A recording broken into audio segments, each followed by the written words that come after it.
Uh-huh. It works. No! What have I done?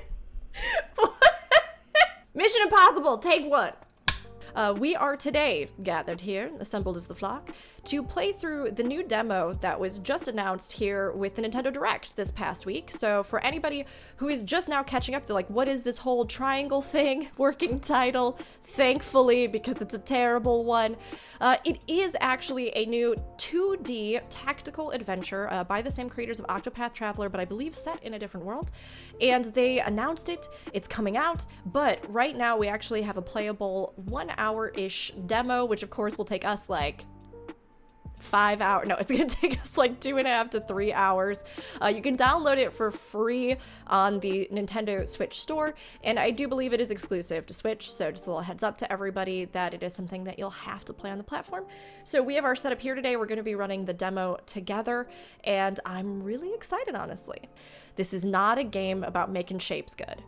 From my understanding, the title Project Triangle Strategy, from what I've seen in the trailer, which you can watch, I posted it on Discord, or if you look it up as well, you can find it on YouTube. They have a trailer for it released there. It seems as though the triangle came about because there are 3 major characters that seem to have different perspectives on how the world needs to be directed, if that makes sense, right? So are we trying to do what is best for the people? Are we trying to make hard decisions even if it's a sacrifice of a few for the many kind of situation? So it seems like each of these different characters sort of represent a different mindset, and that you as a player will sort of side with those different mindsets as you go through it. A little bit of Three Houses vibes. A little bit of, that kind of energy with the strategy, and then also Octopath and the classic games that it's drawing on. So hopefully they do change the title, though, because it's kind of stinky and not very exciting. Doesn't sound great. Like I said, this is a special pre-release version comprising chapters excerpted from the middle of the game, it looks like. Okay, cool. I didn't know that. So you're going to be joining the story in progress. You might find it difficult to fully grasp the events happening around you. That's okay. That sounds like an average day for me. However, we encourage you to enjoy the atmosphere of the game world. Battles have been ramped up in difficulty somewhat to allow you to fully experience the depth of the combat system. We're doomed. In a limited number of stages, experiment with different strategies to triumph over your foes. We hope that you enjoy the game. And I did notice when I was going into it, the demo right now at least seems to have very limited sort of options with settings and things like that, just as a heads up to everybody. There's not even, as far as I know, a subtitle option. Now, maybe it's hiding somewhere, but I went in originally to see if I could turn it into like Japanese, and then maybe do English subtitles. No such luck. At least the version that I downloaded here on the Switch really only let me adjust some of the volumes, and that was pretty much it. There are a few other little things that you could do, so just a little heads up to anybody who might not know. Glenn, we're doomed. Satyr, how are you today? The Switch is tied, though. It needs to go to sleep. It needs to go to sleep. Ethan Hunt wouldn't have made that mistake. Probably not. Does Tom Cruise know how to use a Switch, though? On the faraway continent of Norzelia, 3 mighty powers reigned. Again, the 3 symbolism. Anything but triangle is all I'm saying. Try something. Also better than triangle. The Kingdom of Glenbrook, through which runs the mighty Norzelia River, bringing flourishing trade. The Grand Duchy of Esfrost, a land of ice and snow beneath which slumbers rich veins of iron. It is interesting, though, that I'm seeing triangles everywhere. The strategy, it's revealing itself. It is interesting, though, that there is, I feel like, a strong sort of Three Houses feeling in this. The idea of these 3 powers, the colors even, and is the last one. The Blue? holy state of Hyzat, home to the lake from which is harvested the salt essential to life. Oh, okay, so this is where all the League of Legends players live. With each nation controlling one vital resource, conflict between these 3 powers was all too common. I mean, they're pretty, though. I do like the different styles for the 3. That first one, a little bit more of like the traditional European sort of fantasy. Middle one reminds me very much of like dwarves. Got a little bit of, I guess you could almost say, I don't know if you'd call it Swedish, the sort of architecture, you know what I'm talking about, with that kind of like colder realm. That's very pretty. Last one seems sort of generic fantasy. Maybe, but that kind of stone. In the corner, you can kind of see something that almost looks like desertous. So maybe that one is, like I said, there's the salt lakes and stuff. So maybe it's a little bit more deserty. The three houses of Final Fantasy XIV. So the third one is the locks. The other two... Seder, just came out of the shower, pour yourself a beer. Sunday is ending, so a little bit sad. Cherish every last second. Cherish every last second. Fab, you want me to acknowledge your pun? I missed it, I'm sorry. I'm so sorry, what have I done? Fab, would you like to retype it and then I'll try to acknowledge it? Minor disputes and skirmishes gave rise to fierce battles, and before long, the realm was engulfed in a bloody conflict that would rage on for years. Many died in what came to be known as the Salt Iron War. I mean, here's the thing though. Salt is actually a pretty valuable resource. It is something that is important. As a gamer though, anytime I hear the word salt, I just giggle. So calling it the Salt Iron War just immediately has so much meme potential. But I understand that this is a devastating thing in this world, so. Brought to their limits and facing their mutual demise, the three powers at last negotiated a truce. Peace came to Norzelia, but only briefly. Shortly after assuming power in Esfrost, Archduke Gustadolf launched a surprise invasion of the neighboring kingdom. The man's name is Gustadolf! It's a good thing that his face looks as dumb as his name. Really fitting if you look at it. I'm kind of disappointed that my name isn't Gustadolf. Like, I'm gonna be real about that. I wish. But now let's ignore Goose Egg and let's go ahead and talk about my wife in the background though. The might of the Esfrostian forces, under the command of the formidable General Avlora. Avlora's a much cooler name than Gustadolf. Crown City. Before any could comprehend the meaning of what was she happening, got freckles? the once proud Queen of my Whitehorn heart. Castle had fallen.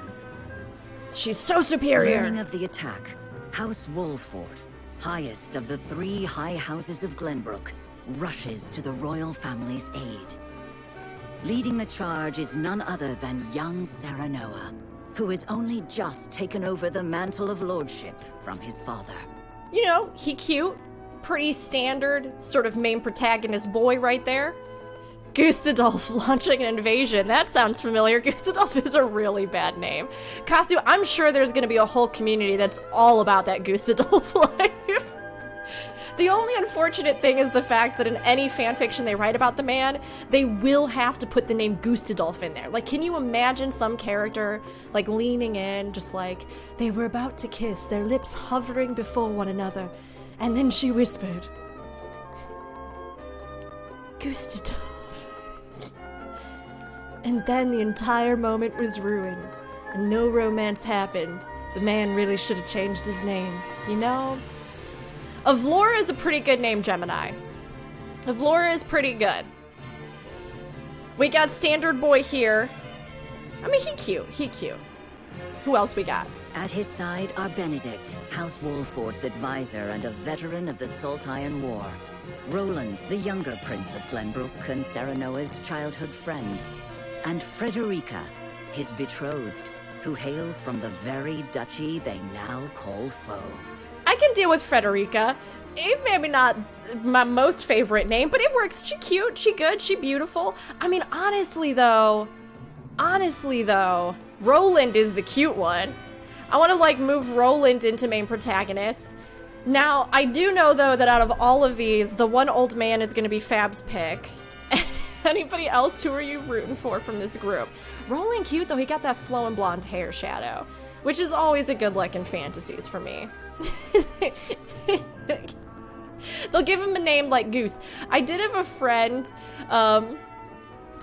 who went by the nickname Auguste, which was fun. That was fun. His real name was August, but people called him Auguste. Looks like a young Ardbert. Oh yeah, I can see that. Before he cut his hair a little bit shorter. Yeah. I do like him. He's got a kind of serious look there. A little bit of a serious look. Roland looks like he could be a twit. We don't know for sure. Frederica, though, my girl, beautiful, wonderful. Now, in the trailer, they did showcase the 3 on the right. So each of them is supposed to sort of represent a different mentality, which makes me worry a little bit for Roland's survival in this kind of triumvirate. Triumvirate would even be a better word. Oh, triumvirate strategy? Done! Nailed it! 1 word changed, already better. I'm gonna put that one down as the main pick right now. Roland is the eye candy. The other 3 just appreciate him. A new war is kindling, fanned by the unwavering convictions held by the rulers of these lands. And though they may not yet know it, Serenoa and his comrades are heading straight into the pyre. Ba-ba-ba. Ooh-hoo-hoo. Strategy Esfrost's board. forces have breached the once proud walls of Whiteholm, and now overrun its majestic halls, leaving only death and destruction in their wake. That's not good. Like bloodthirsty beasts, they search, eager to carry out Archduke Gustadolf's orders to kill any member of the royal family on sight. With the very future of the kingdom hanging in the balance, Serenoa hurries to the throne room as fast as his legs can carry him. I mean, the good thing is that when we eventually kill Gustadolf, it will be so much more worth it because of his name. Gusto! Okay, his new name is Gusto. Katsu, thank you for the suggestion. Gusto it is. Chapter 6, Remember Me. Okay, so we're starting... If this is about halfway through the game and we're in Chapter 6, then maybe we're looking at a full game of roughly 12-ish chapters. Although Octopath had a lot of sort of bonus stuff that you could do at the end that was really worth it.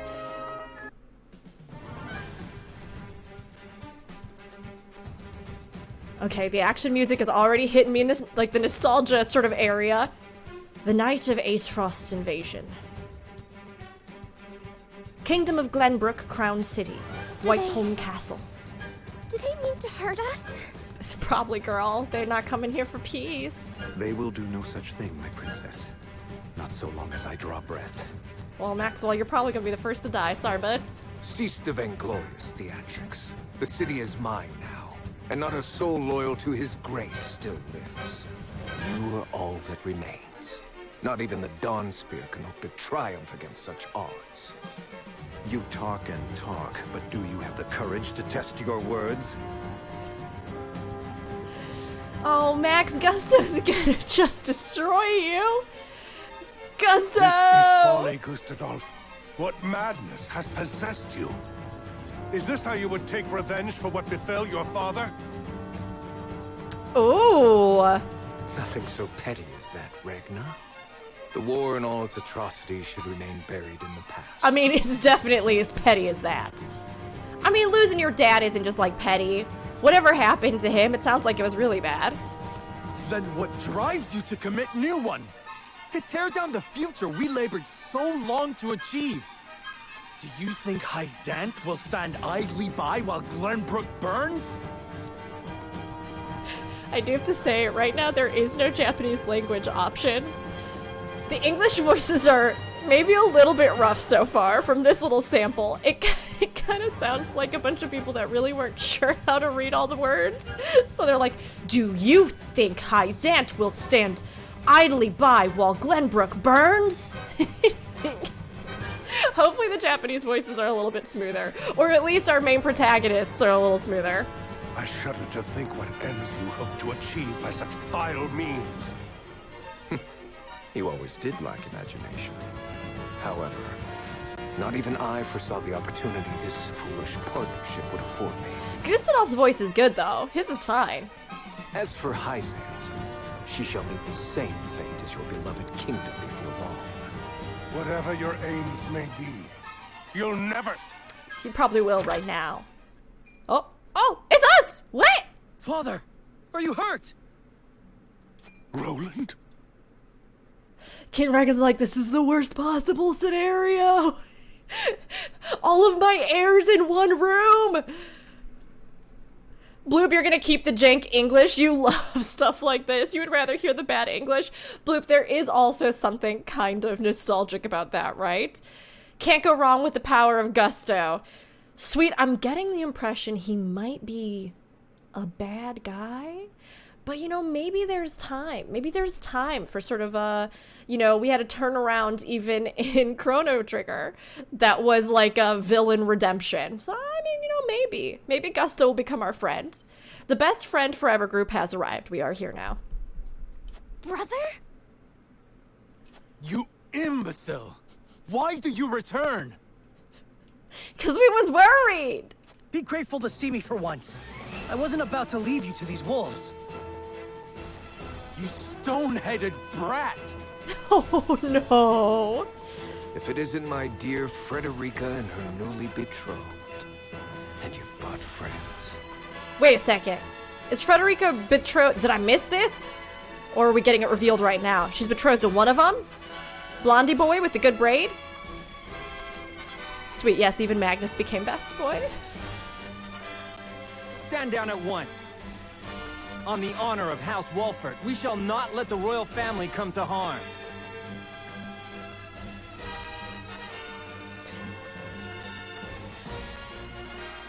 We're gonna have to see if Serenoa grows on me.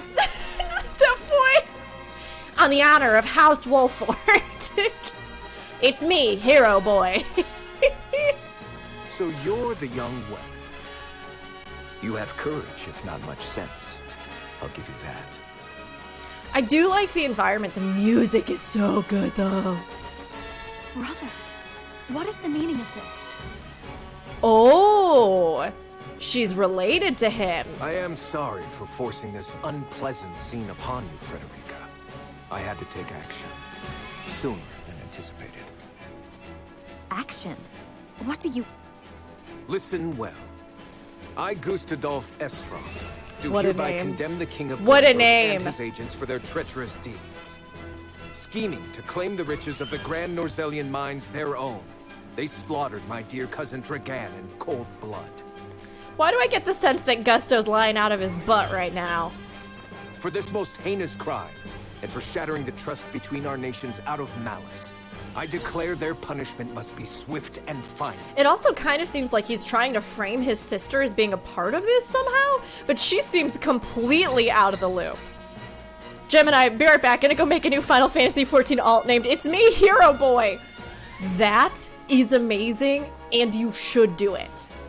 If somebody doesn't already have that name claimed, I will consider Final Fantasy XIV's community just a notch lower than I thought. I mean, not already thought. I actually hold the Final Fantasy XIV community in very high esteem. But we need to get It's Me Hero Boy in here. Scientist, it was just a goof. I actually think 14 is one of the best MMO communities, literally, of any MMO. Nobody can defeat Gusto. His name is too powerful. The final sort of battle of this isn't even that you have to fight him, it's that you have to give him a new name. Gustadolf alt would also be good. Who named this man Gustadolf? I mean, somebody did make the unfortunate Hitler reference, which is one of those things where you just don't want to make that reference just out of nowhere. But I do have to wonder a little bit if they decided to put Adolf in his name for some sort of reason, but they didn't want to make it like the full thing, so they were like, add Gusta on the top. Put Gust in there, and then it won't be the same. I think we should just scrap it and just do something completely different. So this is the lie you would weave. Regna sees through that. Insight check was successful. What mummery is this? Dragan was killed by... Oh, Serenoa! Silence, my lord. Benedict? I commend you for delivering the traitorous Prince Roland to me. He, too, must answer for his crimes. Hand him over, and House Wolford may yet see itself through this unscathed. Don't just hand him over. This man is obviously up to no good. Bend the knee, and no harm shall befall you. Okay, so main protagonist, the boy with the terrible voice, is her fiance. Okay. I will do no such thing. We won't be party to your treachery. Cyrano's really trying. Your father was ever a thorn in my side. You seem intent on repeating the history. However, I fear you will not live long enough to accomplish it. General of Laura, kill them all. He's like, let me take them into custody. You know what? I think I'll just murder them. Yes, my lord. Of Laura, no! You were supposed to be my wife! Why are you evil? No! Put the sword down! Stop! I won't let you... Oh, he about to get absolutely run through by my wife. Ow! Girl. Make love, not hate. Just step on me. Don't kill the prince. Oh. Brother! He did. Oh, he gets spaghetti sauce all over the floor. Ah! Cordelia going next, probably, right? Sir Maxwell, leave me! Take Roland to safety! Yes, my lord. Because if he kills everybody, all the other heirs, right? Because then he gonna go to try and protect him. With me. And they can kill Cordelia so that the line would be jeopardized. I can't leave them. Step aside, Sir Maxwell. My lord, we must flee at once. But his grace. Roland! Lord Wolford, there is no saving me. The future of Glenbrook lies in your hands. You gotta get my heir out of here right now. Father! My prince, follow us. Oh. But I... Damn it all! So maybe this sort of like tri-perspective, right, isn't necessarily that poor Roland gets killed and out of the picture. Maybe it's that like these three advisors to Roland, we each have like a different sort of perspective that we see with them. After them. Gusto, why? You would once again see Norzelia bathed in blood, Gustavo? Truly, you are lost. This land has long been lost, Regna. But it need be no longer. I'm very curious, though, to find out what Gusto's whole deal is.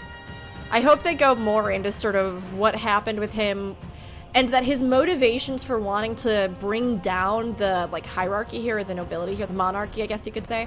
I hope that there is something to it where we get that kind of, like, ambiguous, oh, well, I can kind of see his side, because I'm always a sucker for that, so... Sweet, yeah, save the bloodline! Do they not know how hard blood is to get out of a carpet? Look, if that's gonna be your castle at some point, don't let that blood get all over everything. Sir Maxwell would have us wait. He is readying the boat for our escape as we speak. A wise decision. No doubt the river is our only hope of getting out of the city alive.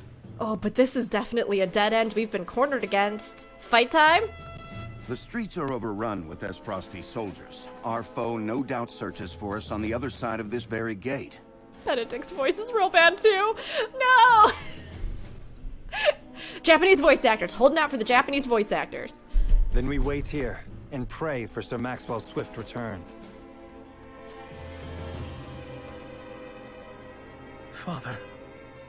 Freddy. Cordelia. I mean, okay, so here is one other thing. They could have kept Cordelia alive so that Gusto, you son of a bitch, so that Gusto could, you know, do the whole creepy, well, that I will marry her and I will have a claim to the throne and we will have heirs to the throne. Like,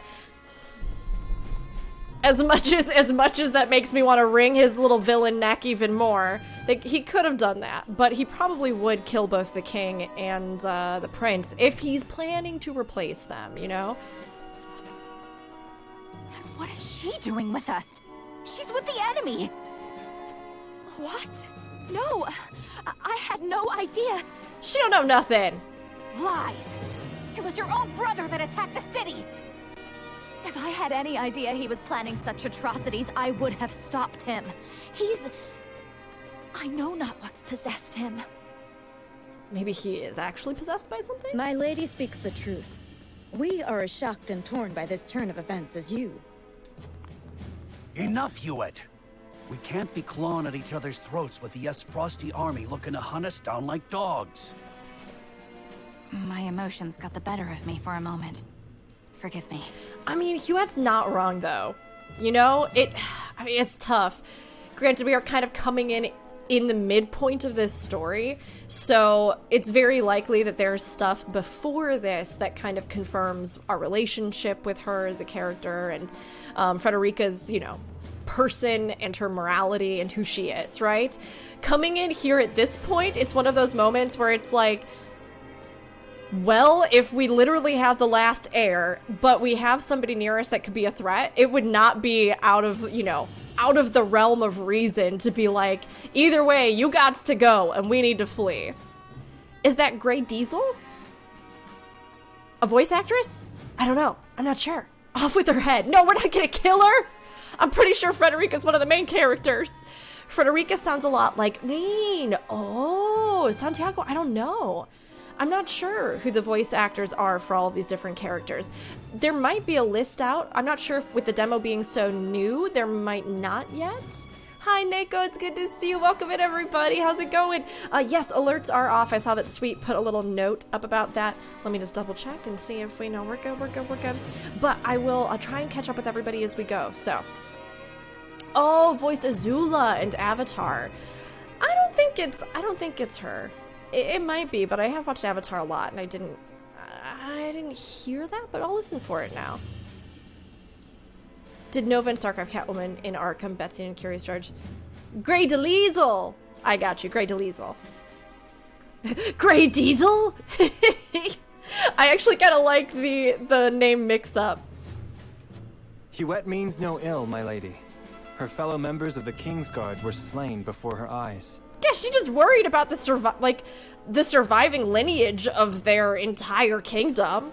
For now, let us focus on the present. Prince Roland's safety and escape are our main concerns. Of course. We got to get out of here. These are trying times, but we mustn't let emotions cloud our judgment. They're like, we are literally fleeing for our lives, and Benedict's like, it's time for piano contemplation. This is a hard time, but we need to be chill about it. He's like, no! Benedict, you stopped me from speaking the truth of Dragon's death. To what end? Gustadolf would frame Glenbrook for Lord Dragan's murder and claim it as pretext for his invasion. Presumably that might be something that happens in the previous chapters where we actually witnessed this event. If he knew we witnessed the truth, our heads would already be on pikes. It would seem he still intends to put them there. Because you spat in the face of his demands. What? What, Benedict? Get out! What we know could expose his claims as the treacherous lies they are. If it came to light that Gustadolf orchestrated his own cousin's murder, no one would dare stand by his side. Yeah, 110%. Indeed. However, words have little substance on their own. Especially when weighed against the power and influence the Archduke commands. Your truth would be taken as the pathetic ramblings of a desperate man. I mean, yes.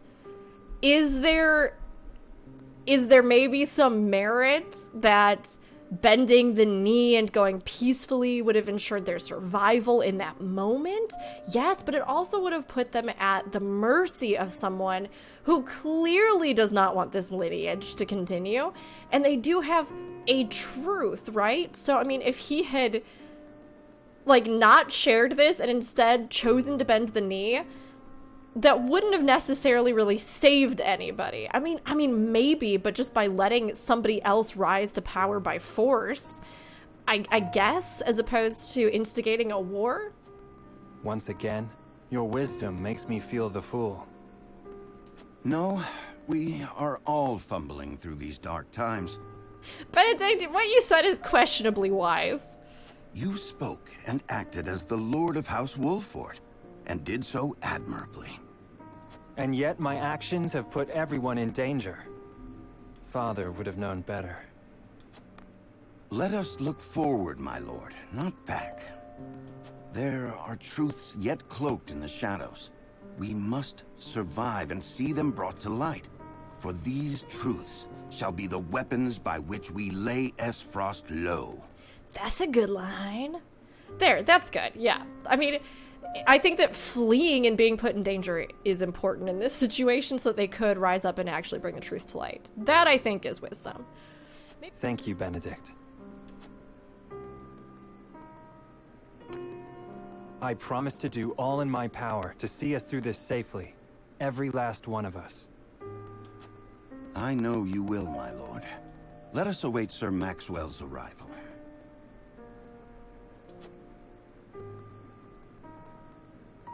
One thing that I am sort of noticing from some of the camera pans and things, and I think that some of this is, again, trying to like translate this 2D style into a 3D. So when they're doing these more sort of dramatic cutscenes and rotating, the models, you probably see it on stream too, right? Like the lines that kind of cut through all the models. That's one thing that I think could be smoothed out and hopefully will be a little bit for like a full release. But sitting here just looking at it as it is now, like that's gorgeous, and the actual sort of 2D world seems to be better outside of that kind of like cutscene camera rotation sort of thing. But it is something that I'm noticing graphically that's just a little note for anybody that hopefully maybe they'll smooth out somehow a little bit, because otherwise those like rendering lines are just a little distracting. Okay, so exploration. The flow of the game comprises multiple phases.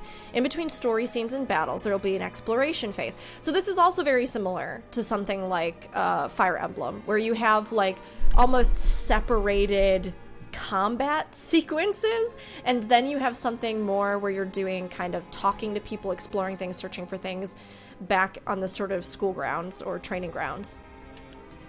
In this phase, you may move freely about areas to gather information from the people around you, obtain items, review mechanisms, terrain features that may serve you in battle, and more. It's also kind of, I mean, it is like Octopath, but Octopath is a little bit less separated out, right? So it was, you know, you enter a city, you do a little bit of exploration kind of thing. To end the exploration phase and progress with the story, press the L button. All right, and then that will push it forward. Okay. Yeah, see, like here, it's smooth. I don't see those same lines. But when you're in those sort of, I guess when you're kind of running around on some of the other characters, you can see it a little bit, but not on your main character. I'm gonna give everybody different voices. So I'm just gonna put that out there. I'm gonna give them more of what I would envision for their English voice actors, and you're gonna be hearing a lot of fancy British accents here, so just a heads up on that. Benedict was right. Behind these doors, there might be dozens of those bastards just clamoring to take— Oh, wait, this is not Smart Boy. This is a different guy. Okay, we're restarting it. Eredor is one of the knights that's defending us. Oh, Benedict was right. Behind these doors, there might be dozens of those bastards just clamoring to take our heads. Guess we've nothing to do till Sir Maxwell comes calling with our boat.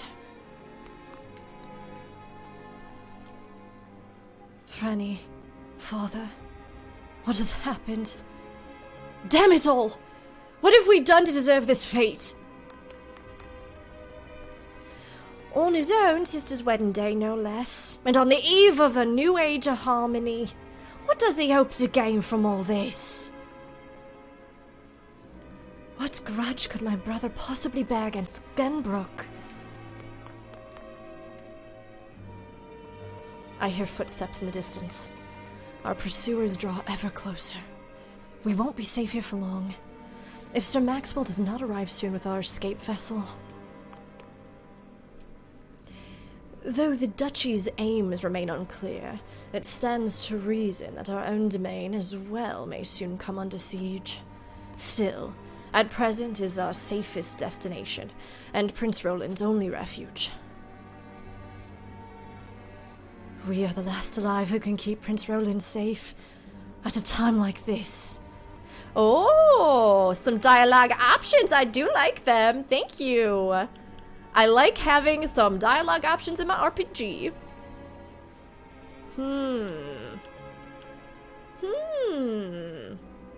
I mean, she should not leave. She is a Kingsguard, right? She should not be leaving her sworn prince and the only possible living heir of the kingdom.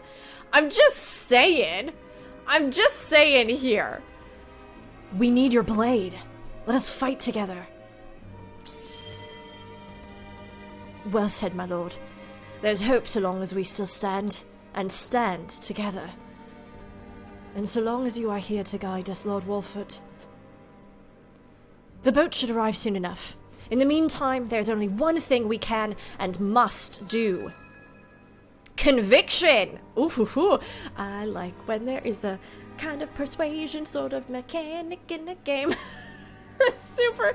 All of my D&D characters, I'm always like, I'm gonna make this one not so good at talking. Accidentally drops like 5 points into charisma. Oh, dang it, I did it again. In Norzelia, 3 major guiding convictions prevail. Okay, so here's our triangle. Triumvirate. Please change it. Utility, morality, and liberty.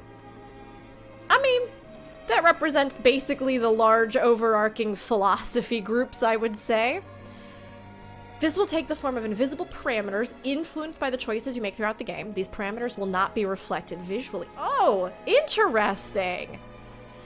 It's interesting that they make a specific note about that. There are some games, when you think about it, the one that immediately comes to mind for me is Dishonored, which I love. I love this whole system, this idea. It's so cool that if you do a run in Dishonored that is essentially a no-kill mercy run, then the world itself seems to become a better place around you. Cleaner, slightly more, you know, kinder in general. It changes it. Whereas if you invoke violence on violence in the world of Dishonored, the world is reflective of that. I'm a little bit sad. I'm a little bit sad that it will not actually reflect in the world state, because that is always a really cool sort of extra touch, I think. And especially in a game where that might be an entire core philosophy that you're building your choice systems around. Like, you would think that might be reflected. But I imagine that through conversations and things like that, you will see, you know, your pragmatism and, like they said, invisible parameters that are influenced. So it does seem like probably the outcomes will be different because of it, even if you don't see it visually. And it's nice that at least they tell you that so you don't, like, expect it. Hey, Miki! But if you kill people and have them eaten by the disease rats, the world is a worse place. Yeah, exactly. It's really interesting. Like, the plague kind of is better if you are a good person. We are doing triangle strategy today, and just so that everybody knows, alerts are currently off today because we're recording for YouTube. This is the new downloadable free demo on Switch. It's Switch exclusive for a new Square Enix title that's coming out that actually has a team that's comprised of Octopath Traveler's creators, and then Bravely Default actually was mentioned with the producer.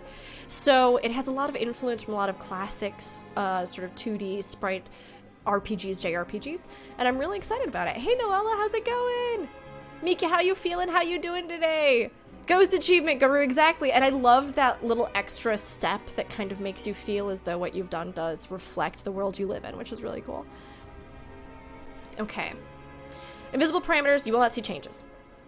Your decisions will shape Serenoa's convictions, though, as well as influence which companions may choose to join his cause. So it does seem, at least right now, but again, we'll have to see, because there were ways in, like, Octopath where you obviously could change, you played as different characters depending on what chapters and sort of places and story and parties you had, but it does seem like Serenoa is maybe our main singular protagonist, and then Serenoa's relationships to their major characters and or, you know, the voices sort of altering Serenoa in the way that you decide to sort of register them and use what they're saying or not will be sort of the deciding factor in this. Yeah, different choices lead to different companions. Okay. I dig it. All stuff that I like. We talked to everybody on the bridge. Oh. We can't go this way. Okay. Is there anything else to explore? Oh, I can go up here. Can I fall off?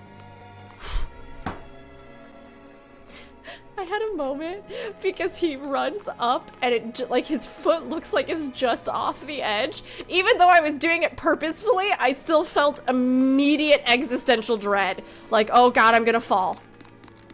Like that you don't know what your choices do, but you know that they do something. Yes, that is important. That is important. Ooh, search it. Obtained large HP recovery pellet. I love eating pellets. Don't eat pellets. They oftentimes refer to rodent poop. I guess they could also be rodent food, though. In all honesty, both look pretty similar. Search it. Oh.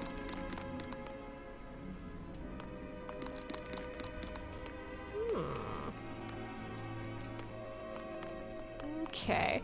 Big piece of feedback. Yeah, Faye, I just had the exact same moment where I was like, why did I go down the ladder? It should switch, right? So that when you are at something that is maybe a hidden object, it says search. And when you are using something like a ladder, it says use. That would be, or, you know, whatever kind of word, action, or whatever they want to do to kind of indicate that, because it is sort of misleading otherwise, for sure. Aha, sparkle. Got another pellet. I love picking up rat poo from the sewers. TJ edited this whole part out. Edit this entire part out of the playthrough. This can't stay. You search the ladder. You put your hands on it. You're like, oh my god, this is a ladder. Gotta make sure it's safe. I think we got all the sparkles. I think we searched all the ladders and robbed them of all their valuables. He won't. It's gonna lead the video. That's when DJ's like, nah, I'm gonna keep that rat poop stuff in there. That's content. That's content. Yeah. Okay, well, cool. We did it. So conclude that exploration, I guess. End exploration? Yeah. Nailed it. Curses! Where's the boat? Alright. With their pursuers closing in, Serenoa's retinue puts their faith in Sir Maxwell, who has made arrangements for an escape boat. You better not mess this up, Max. So help me. Recommended level 8. This just makes me so excited. I'm sorry. Is anybody else like this? I love kind of old school maps where you like, you know, you uncover more and more of it as you go, and then there's the different things and you click on them and it's like, oh, what's this one? I mean, open world's good too, but this just hits me so hard in the nostalgia feels. That's where the salt pool is. That's where they sequestered off all of the MOBA players and then built a city around them so nobody else had to be contaminated. Okay, well, this seems to be the one that we need to do, correct? A raven arrives at the Falk's domain, carrying to Lord Landroy dire tidings from the Crown City. Oh, so maybe we have to jump over here to get the next portion of story. And then we come back to Whiteholm sort of deal. That red icon sort of makes me think it. That's what I'm kind of feeling right now. Okay. Does this mean that if I do this, like, will I get experience for my characters? Will it be the sort of thing where it's just a little side thing that fills in more of the story if I decide to do it? I guess we'll find out. I'm gonna click on it.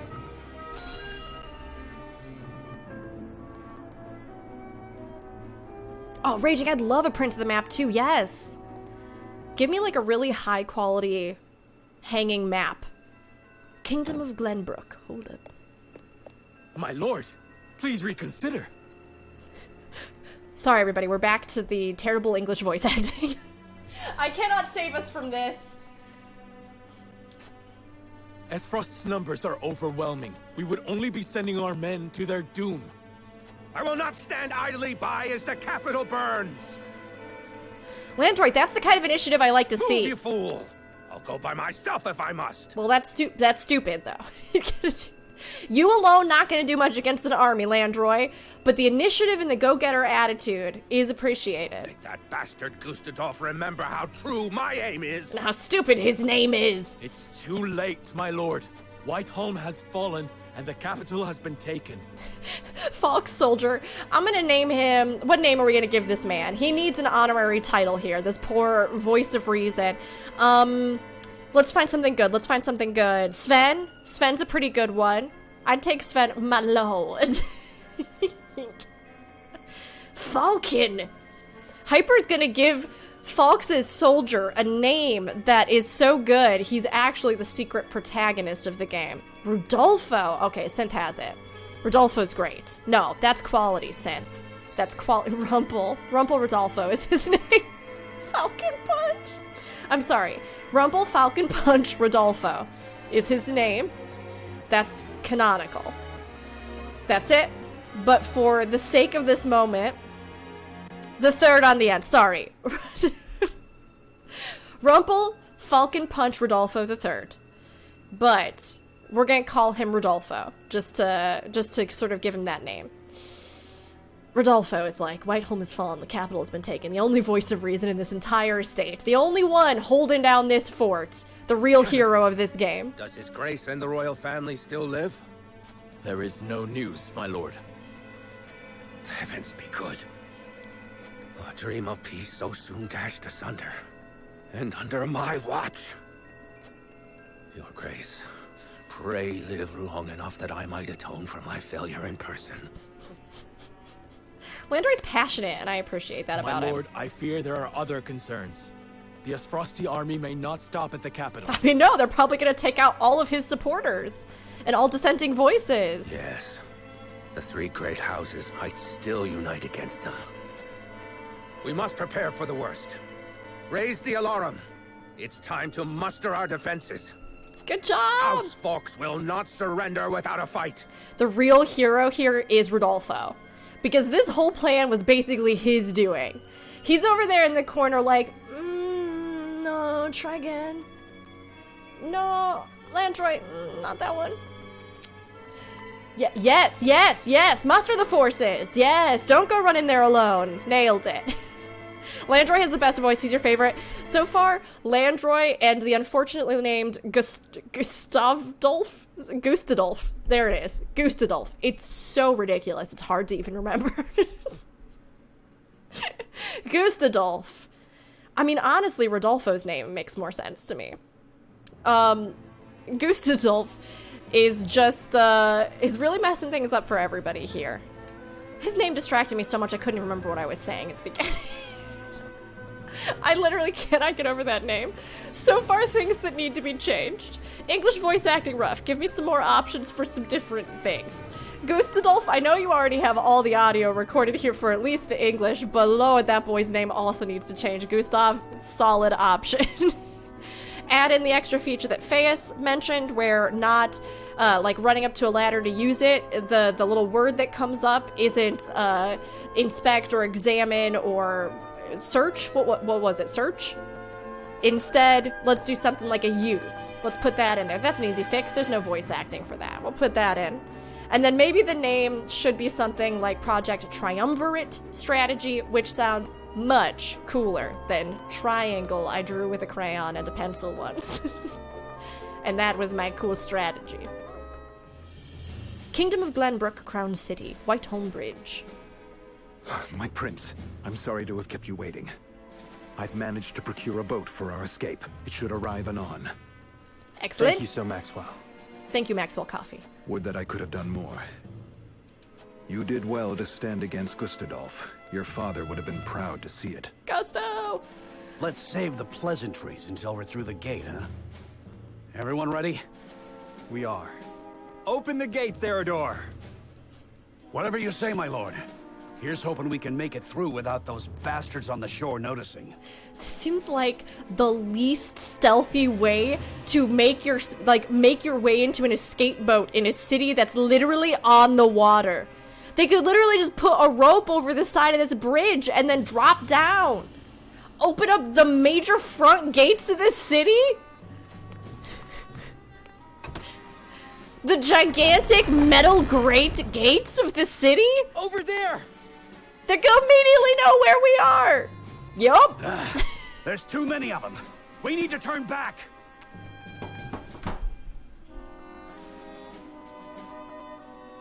The gate had holes in it! You could see through it! You could see how many boys there were on the other side while you opened the gate still! Dead giveaway. Assassin's Creed is quaking right now. Rolled a 1 on that stealth check. Koyana, that was a major failure. And now look at what's happening. There's nowhere to run! No, there's not. Damn it! They've shut us in! Eridor, you absolute dingle. You're a good boy. But this was, for us, for the whole game being a strategy name. This was a bad strategy. Is this it? If this is where I fall, I'm taking these S-Frosty bastards with me! Calm down, Roland. The story can't end here. We're only halfway through the game. Don't be so quick to throw your life away, my prince. Use your cleric feature! Minnie, it went so well last time. Callisto's have a good day. Yes, we haven't lost hope yet. The boat will arrive shortly. We only need to fend them off until then. You could just hop to the river and swim your butts down it. Can we do that? You can swim, I think. I fail to see why not. If you lend us your sword, that is. As if I would do aught else. Form around the prince. Protect him. All right, here we go. The prince is on the bridge. Seize him. I wonder what could have given us away. Was it maybe the gigantic gate that we opened? They pour from the castle like rats. I shall defend the rear. Maxwell, you gonna die, and it's such a shame because your outfit is so good. That mask with that musketeer duelist cap. Ugh. It deserved to be around so much longer. That rear defense, Brusha. Operation Human Shield. Imagine the board meeting that happened where they were all like, what do we call this, guys? Any bright ideas? There's like, it's like, 3 of them. What has 3 stuff? A triangle. 2 keys to victory in battle in this game are positioning and initiative. Okay? Already, as I look at it, I am seeing, again, I keep referencing Fire Emblem, but I think there are some very strong parallels to be made here. But it does look very much like Fire Emblem 3 Houses style combat here, right? Where you have your action tiles and probably different characters will have different amounts of speed and stuff like that they can maneuver. Attacks that will fire in certain lines, that kind of stuff, right? Positioning. Positioning in terrain can be used to your advantage. Attacks from behind your foe or from high ground will deal greater damage directly to the butt. Initiative. The order in which units take action is determined by their speed attribute. Upcoming turn order is displayed via an indicator at the bottom of the battle screen. Alright. Keep a careful eye on turn order and review your allies' abilities when deciding how to deploy and advance your units. I love me some good strategy, I'm ready! Kind of a shame that they don't have portraits for their text boxes. Not that it detracts too much. Oh, Raging, yeah, that kind of classic style where you actually see the character portrait kind of down in the corner. Yeah, I'm sure that they did it to not clutter the screen. But I do always like that too, especially in RPGs, because one, you get to actually see the characters kind of realized in their art and concept art, which I always think is beautiful. But two, because it does help you kind of keep track of like the distinct personality and look and style of each person. Freakiel, hello! I guess the one thing with this game though is the fact that the text isn't like fixed at the bottom of the page. So you can like very clearly see which bubble is coming from which character. So there is that to kind of give you an indicator. Alright. Oh yeah, this is so oh my god, this is so much like Fire Emblem. She says for the 50th time, victory conditions, secure the drawbridge. Defeat conditions, just die. Fail to do A. Fail to do the above and be dead. Then you dumb messed it up. Encampment, that's interesting. Proceed to the war room, make ready for battle. Inventory. Encampment, I'm guessing, will take you eventually, maybe? I mean, we could try it. Let's see what it does. If I click on it. Let's try it. Eventually we're gonna have a camp! I'm sure you obtained this at some point in the game prior to the demo. At your camp, you can make ready for battle at your encampment by purchasing items, obtaining quietuses. Many additional activities are possible at camp in the full release version of the game. Romance. and conversation, getting to know one another, cute cutscenes. I'll take any of them. It is real cute. The camp is real cute. Okay, so you can buy, sell. All right, it's kind of our preparation area. Makes sense. Oh, look at everybody. Look at our cute tent. We all just share this one tent together. I like the tables. It's Stewie. I'm guessing there's like a larger camp outside. Otherwise, we all just sleep puppy style. And we all sleep in this one pile together, which, look, I'm fine with. I love me a good snuggle. I'm okay with that. But these chairs don't look very good for sleeping. That table, very uncomfortable, so. Minnie, that's the communal snuggle pile. We get warm and just snuggle up. Romance in a game like this would make you buy it for sure. Look, I'm not saying that every game has to have romance, but...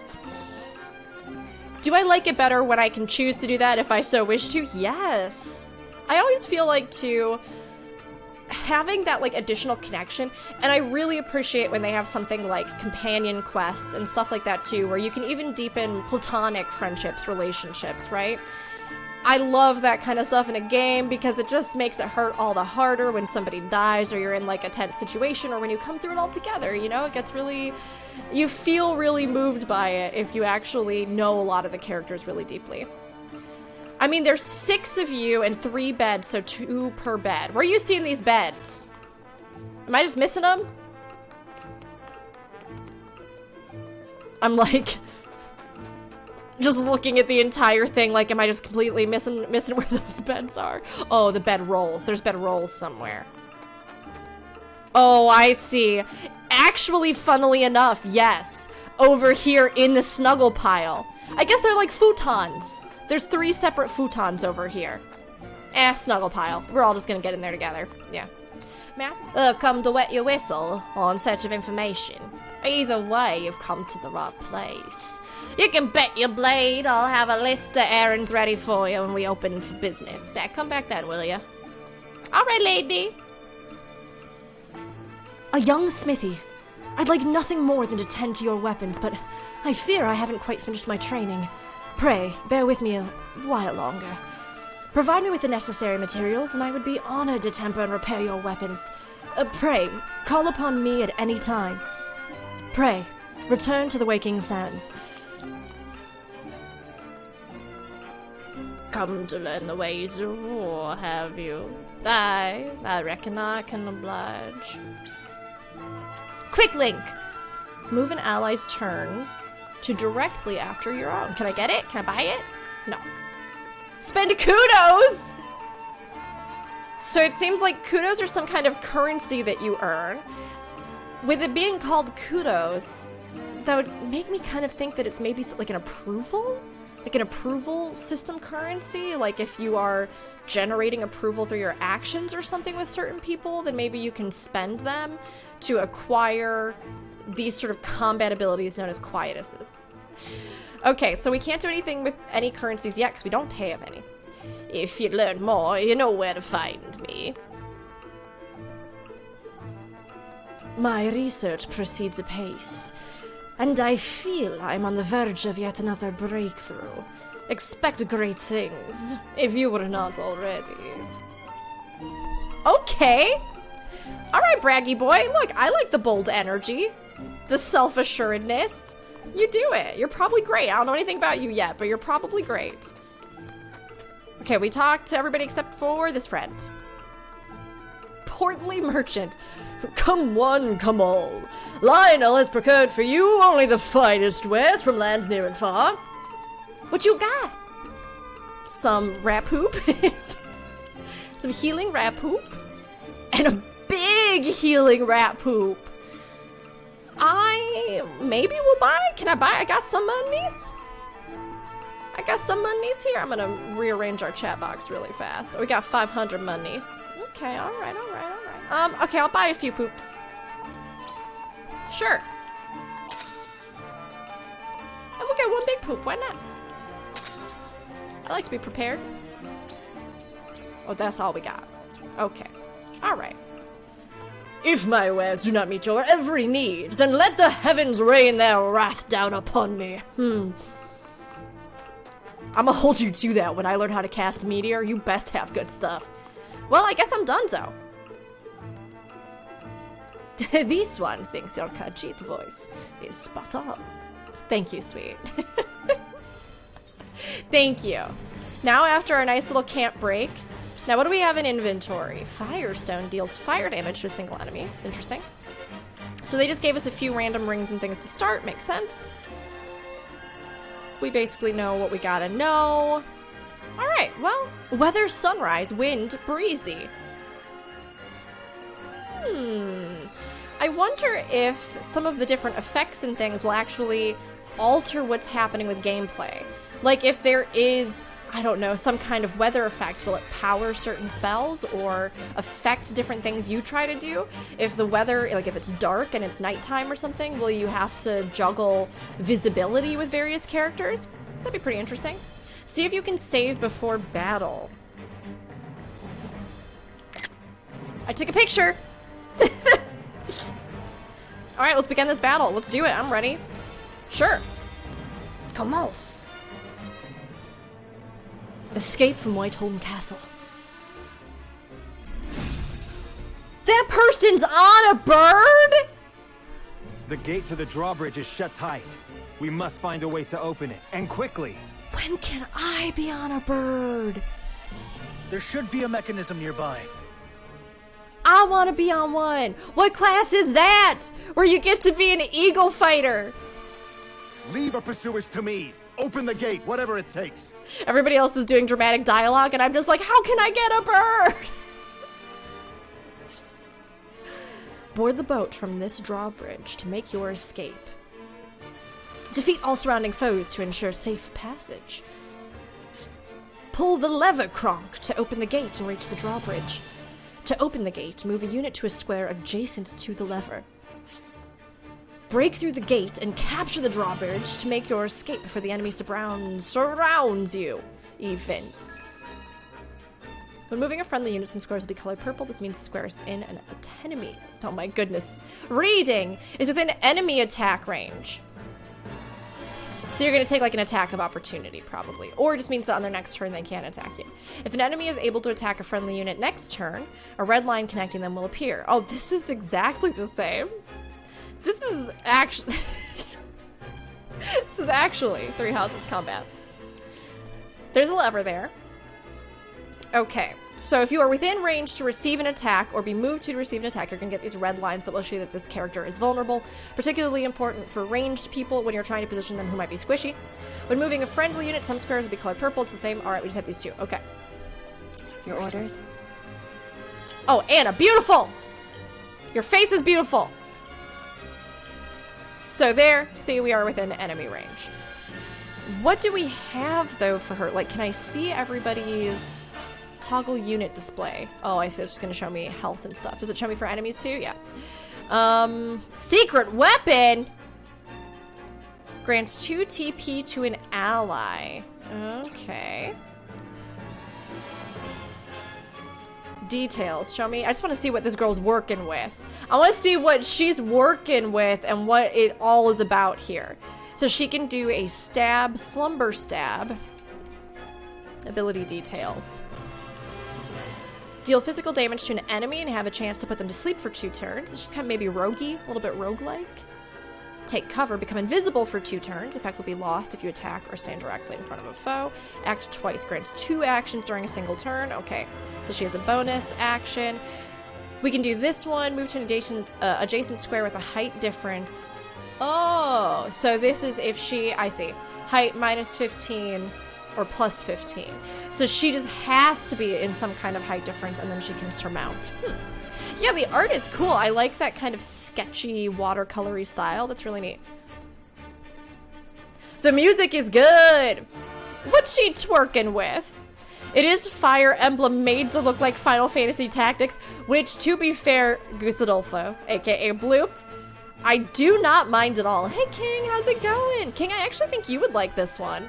I know that you're a fan of Switch and Nintendo when it comes out. And there's a free demo right now that you can play too, which is what we're doing right now. Okay. Good. Alright, so she seems like she is probably strongest within melee range. Oh, actually, no, I'm completely wrong.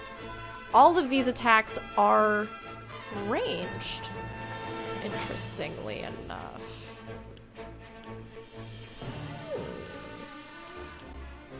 And she gets advantage at height. Huh. But she has a dagger? Does she throw daggers? We'll figure this out. We'll figure this out. What are his details? Oh, it'll even show you what they do. Interesting. Maybe she is like an assassin?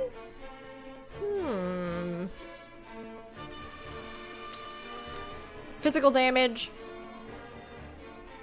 Oh. Maybe, here's a possibility. Here's a possibility. Maybe it's the kind of thing where, like, you can use some of these abilities while equipped with other weapons. So you could have, like, a bow or something, and you could still use charged strike. And if you were using it ranged, you would have, like, the height difference variables and things like that. But I'm wondering if otherwise it's just base, like, power 72, right? So, like, if I attack melee with a dagger, then it's just like that. Let's see. Let's see. I'm gonna try and... yeah, I cannot hit there. Okay, so this makes sense to me. It's all coming together now! So we can have her move, and then we can have her take cover. If I attack or stand directly in front of a foe. If they push up, it's very likely that one of them is probably going to, like... be essentially face to face with her, even if I take cover. But with her moving up, she's more likely to receive attacks. But let's see. We do have a soldier attack right after this. Just throw some rocks. Throw some rocks at him. Isaac, how are you? How are you feeling? Worked again. I'm so excited too. Yeah, same team as Octopath. Apparently the producer, though, worked on Bravely Default, which is awesome. How are you doing? Can we get a shout out for Worked a Game in the chat? Throw Stone just takes you back. I mean, I wish we had a skill like Throw Stone.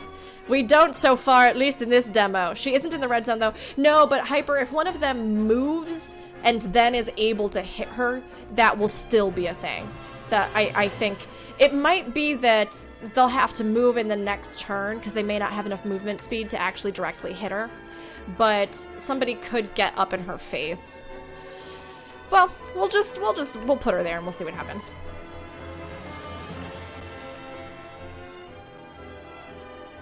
Iron Dagger deal physical damage. I mean, you're not going to attack her, you just move him.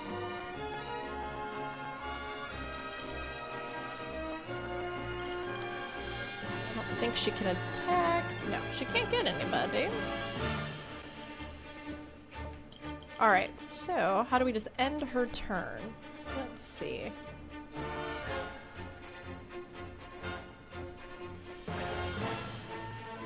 End turn, haha. And then at the end of the turn, you can choose which direction she's facing. That's interesting. Okay, alright, alright. Charge! Height difference is just in a range of 1, so they can be within -2 or 2 of height difference, so that 1 move means she can use it on anyone with -15 to +15 height on her. Gusadolf, yeah, I'm guessing, I mean, the idea here is that she's going to need to be on an actual tile that has height difference, correct? And that some attacks may be greater height difference than others. Yeah. Nico, next up is... our beautiful prince! Please don't die! Your hair's too long and flowy. So, he looks like he is... so he's kind of got a cavalry thing going for him. Let's take a look at what he's working with. Why? Why? Secret weapon. I'm remembering how we navigate through here. Can we zoom out?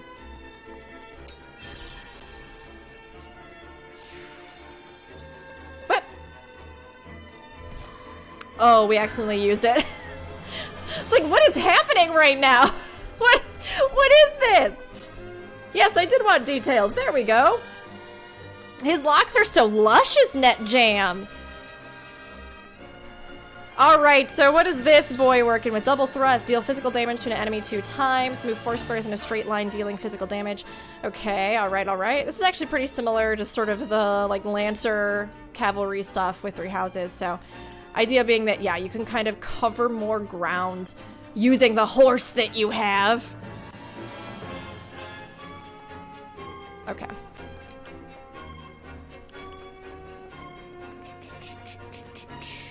Let's have him. We've got one who is here, so we're gonna have him move up. And I'm gonna keep him kind of in alignment here.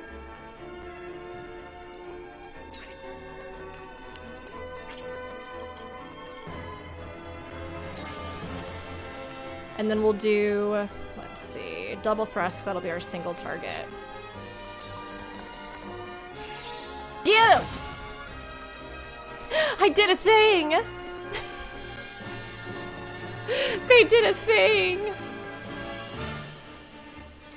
And then we'll just keep him facing front, I guess. It seems like if you, like, angle certain ways, maybe that's good for counterattack stuff, right? So, like, if somebody were to be on, like, the left flank and knew that their attack was coming up soon, then if you angle, it might be the sort of thing where you could, like, get a counterattack on them, or possibly, you know, it could set you up to move in a different way.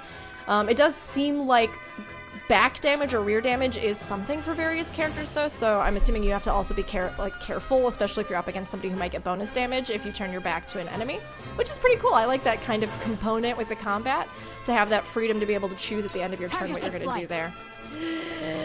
Huette, you've become my #1 girl.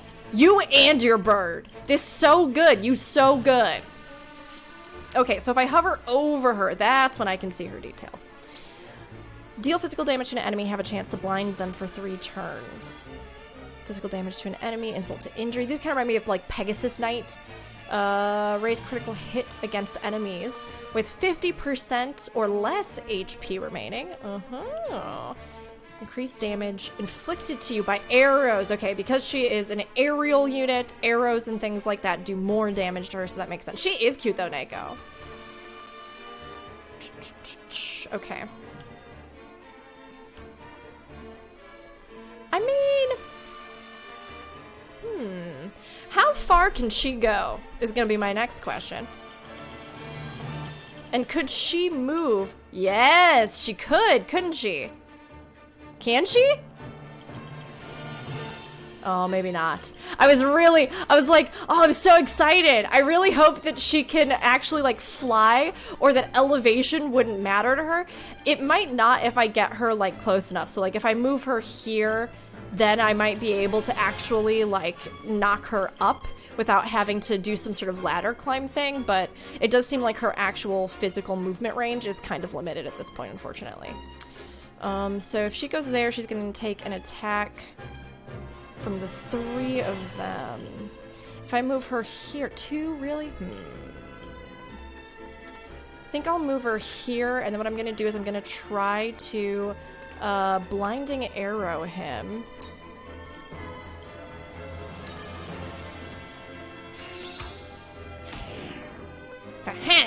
So that maybe if he gets the blinded status effect, then he won't be able to actually land a hit on her even if he's aggroed with it.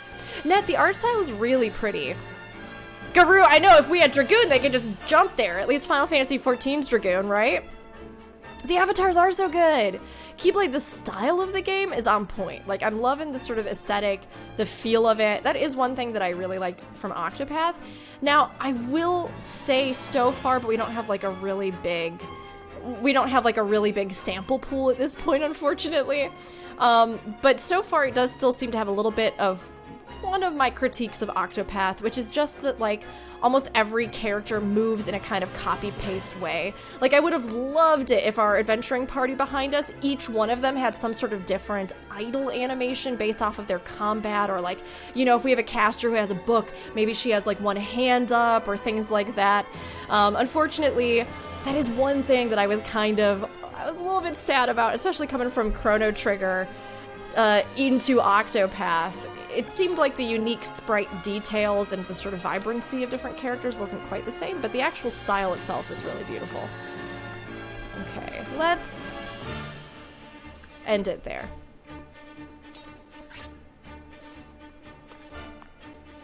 Nico, what level are you right now? Alright, Benedict. Ex-Benedict, what you got?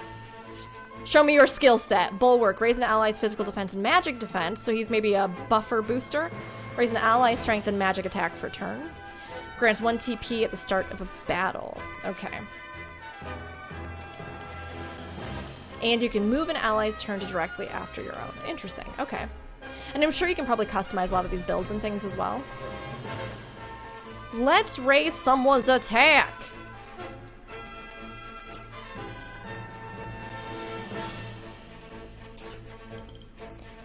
I wonder if he can do this, though.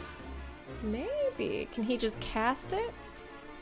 No, I think he maybe needs to be next to them to be able to do it. Let's test this.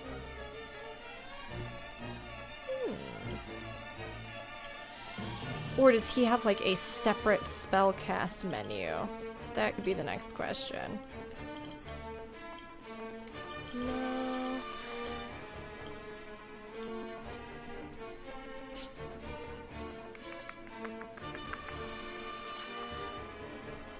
They said they're going to take feedback, so let's hope that they have some time to make improvements. Oh, definitely. Definitely a good time to try the demo and then offer some feedback for it, right?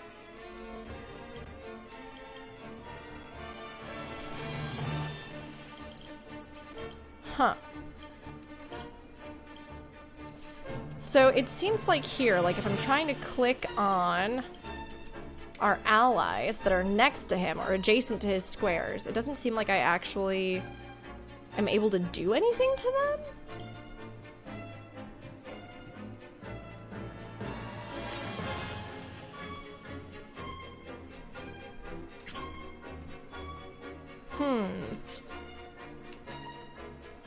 But he has these boosts. How do I do the boost, oh good sir? If anybody in chat knows and you've played through this, feel free to like toss it out. Because it does seem like I should be able to boost one of these people next to me. Let me just try moving. And then see if after I move, it does something where it allows me. It does. That's kind of clunky though. Like I couldn't, unless I was missing something, which is possible. I guess that I could, you know what? I have an idea. I bet you if I just click on my own tile. Yes, okay. So you have to like almost operate, it seems like this moves in like a very specific pattern. You have movement, you have action, and then after that you have your like orientation.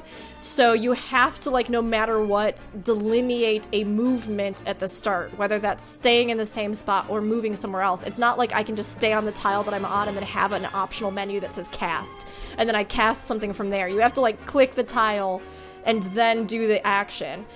Which is fine, but it's maybe a little bit clunky to figure out at first when you're like, where's my casting menu? Why can't I do the thing I thought I might be able to do? And now, what is the range on this? Can I cast it from here? It looks like it. How gracious. Aha! Okay. Ignore height was awesome in tactics. Like 38, you think, Nako? Well, you got a ways to go, but hey, you're approaching that 50 marker, which is always a good kind of first landmark. Now, can he do anything else? What do we got? I see. So doing something with him would take us 2 cubes.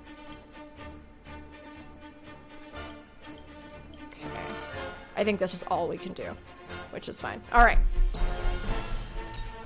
Defeat is not an option. And then let's get this boy all up in here. Let's see what he's got. Deal physical damage to an enemy, delay its turn. Raise potency and accuracy of follow-up attacks.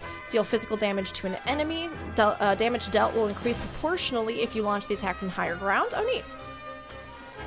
Chance to deal a counterattack when attacked by an adjacent enemy. Aha! So there's the counterattack thing. Now, I wonder if he turns to do that, or if it's the kind of thing where you do have to be oriented. That's going to be my next question on that.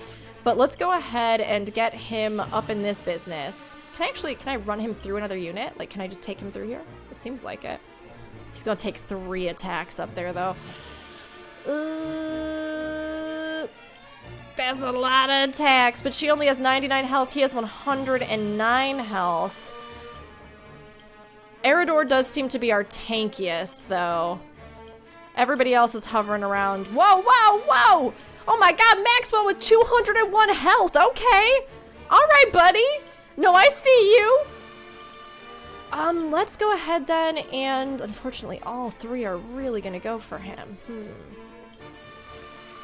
That's gonna get him all four. Huh.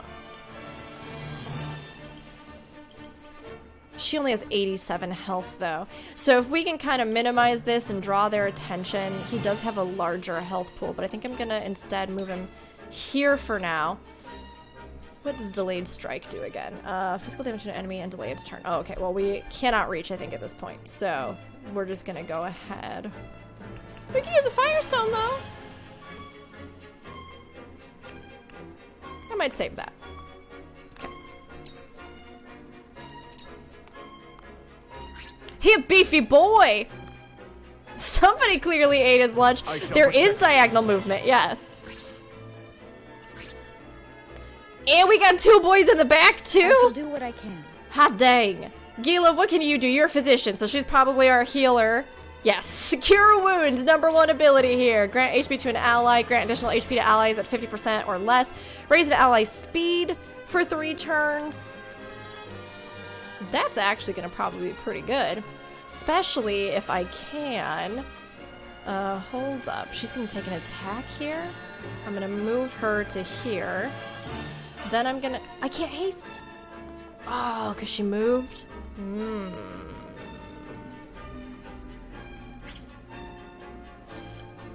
So if we keep her here... She still can't haste. Interesting. So using haste is something that she can only do later on in the combat. Like, we have to build up some momentum with her to be able to use that. Which makes sense because it's pretty powerful if we're going to be honest. But let's go ahead and move her somewhere a little bit more defensible, I think. And then we're just going to end her turn here. And we'll go ahead and just leave her facing forward. I've been waiting for this. Gotta go fast! I know. Neko, haste can be so important in these kinds of games because really when it comes down to it, units that have the most mobility can respond the fastest to areas where you might need like an interception, or you might need some support, or you might need to like keep a character from dying. Like, it really can be a huge thing. So using a wise mix of different characters that may have like wider ranges and shorter ranges to deal with like the full spectrum of the field can be really helpful for these kind of strategy games. All right. Next up is Eridor, who's pretty beef, to be honest. Not as beef, but you're doing pretty good. Got 148. Yeah, that's better than most of our boys. That's better than most of the boys we got. That's gonna draw all 4, huh? That's gonna draw all 4. That's gonna draw just 3. Well, let's move him up here. And then let's see what he can do from here. Kite Shield, deal physical damage to a single foe. Provoke all enemies within range for 2 turns. I like that. A little bit of extra tanking kind of stuff with aggro generation. Deal physical damage to a single enemy and knock them back 5 squares. Alright, a bit of area control. That's nice too. We can't use those until later on in the turns though. So let's go ahead and we'll just Kite Shield this guy. Come on! No, you missed! Eridor, you're dead to me! So, it falls to me. Quarantine, you look like some sort of caster. Maybe a mage? Yep. Freeze. Blessing of Ice raises your ice resistance. Wall of Ice creates an obstacle on the target square. Ooh, I like that. Restore 1 TP at the start of your turn when standing on an icy square. Oh, that's cool. Bringing in a little bit almost of that, like, div elemental effect, ground effect kind of stuff. That's dig. I dig that. Okay. They should definitely change that wording to just range. Let's just see if I can cast it from here. I want to check that. I don't think so. I think it's going to be too far. Yeah, because it is 4 tiles specifically. Okay, then let's go ahead and let's move here. And then let's go ahead. Hey Milk, good to see you. How's it going? And this is free to download. For anybody who didn't know, this is a free demo and they are taking feedback on it. So if you're curious about it, Project Triangle Strategy, working title, definitely needs to be reworked. Has been the constant tagline. But you can download it for free. And a lot of it, like, honestly, I really am loving it. I just wanted to play this one today and try it out with everybody for my own reasons, because I honestly love this sort of classic style of game, and if it's something where either it's nostalgic to you or it's maybe an entirely new form of art and artistry in games to you, it's well worth trying and engaging with, because I think there's a lot to be said about the beauty of especially like sprites and 2D animation. Milk, how are you today? So let's move up here, and then let me see what I can do. I think I can wall of ice. But can you wall of ice on top of a man? Like, will he get put in the wall of ice? I can just hit a guy with an icicle. But I actually kind of want to do... So he's going to take an attack if he gets up there. If he gets all up in that business. But I mean, there are a lot of people in between them. So that guy's going to have to work real hard if he's going to go for that attack. You know what I mean? I think I can probably safely move up behind. She said, famous last words. What I want to do is use this as a way to sort of funnel how they're going to be moving and how they're going to engage. Ooh, the spell effect is good though. I like that little cutscene. All right. I will end this. Looks good. Frederica is a conjurer, they say, so maybe she summons things. Frederica, I'm loving you more and more. Maybe she conjures elements. Scorch, fire damage. Blessing of Fire, raise your fire resistance. Gain 1 TP to defeat an enemy. Flame Shield, raise an ally's fire resistance for 2 turns. Grant them the ability to counterattack. The aesthetic is really good.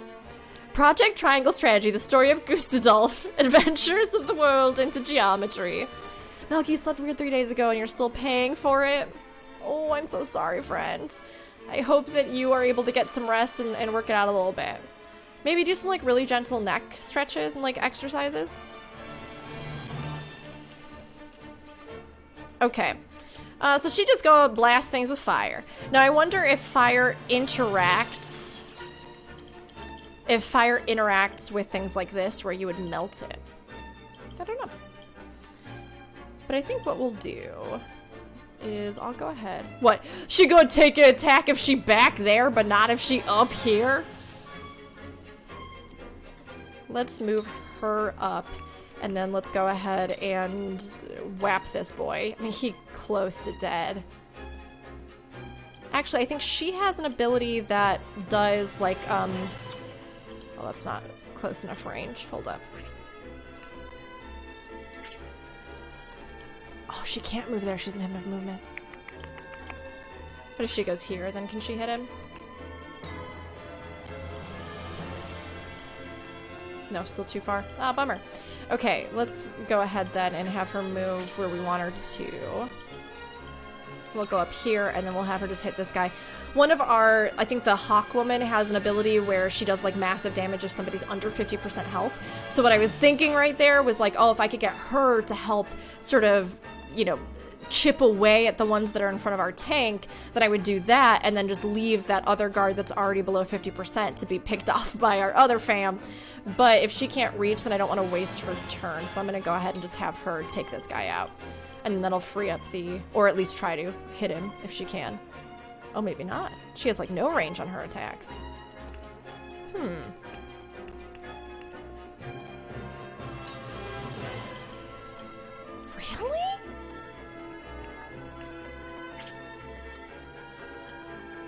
Can she hit if she's here?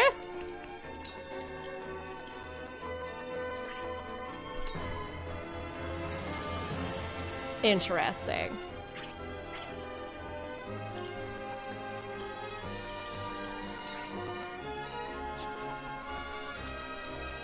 It is 1-1. She has to be in melee range for that attack?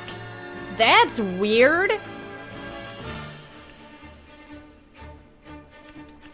Wow, okay. Alright, well, never mind. We'll move her where we want, I guess, and just deal with that. That seems really weird to have her as a caster. I mean, I guess she has 107 HP, but like to have nothing else that you can do. Maybe she's just like a hard hitter in the later half of the fight kind of thing where she has to like ramp up kind of like Black Mage and then she can unleash a lot of power. I guess that's very possible too.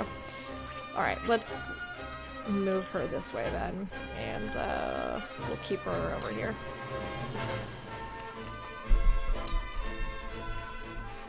Maybe a heated beanbag would help. Oh yeah, for your neck? Yeah, try that, and drink lots of water too. Sometimes like that'll help just kind of hydrate your muscles and things and help you kind of ease out whatever crick you've got.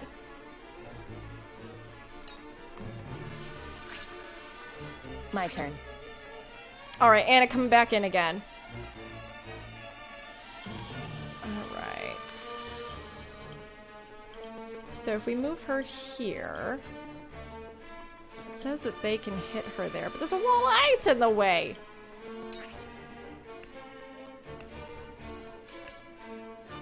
Has a chance to put your enemy to sleep, deal physical damage to a single foe. I'm gonna have her, can she hit him from here? No. But she can hit this guy. I'm just gonna have her stab him. Stab him! Alright, and she gets to act again because that's a thing that she can do.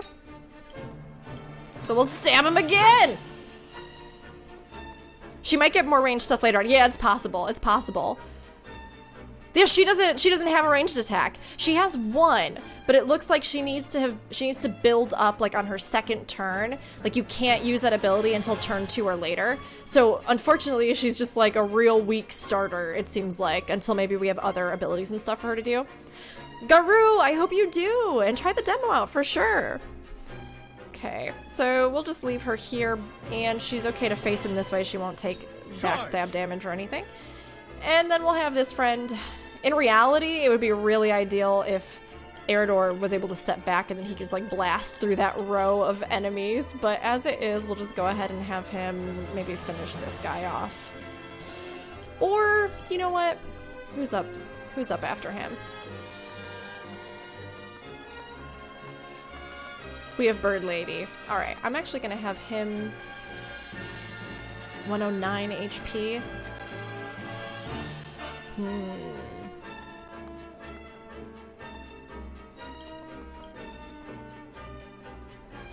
I kind of want to get... Oh, I'm trying to decide. Since Bird Lady's up next, she can hit this guy that's still left in front of the ice. But if I put him here, he's going to take so many attacks. He's not weak, but he's not beefy, you know?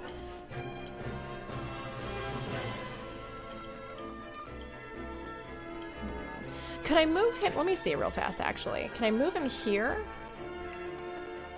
And then pass through him to hit these guys? It's possible. Let's see. Yeah, I can! Alright! Do it! Did you see that? Get him! Here I come. Alright, and then we're gonna have her attack this guy. You can't attack from there.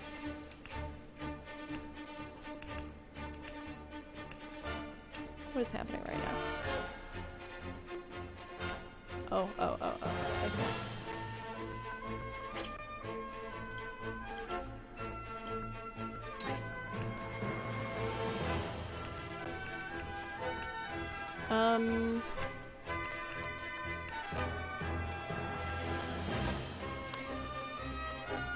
She has a bow, but she can't shoot an arrow at this guy that's like right there.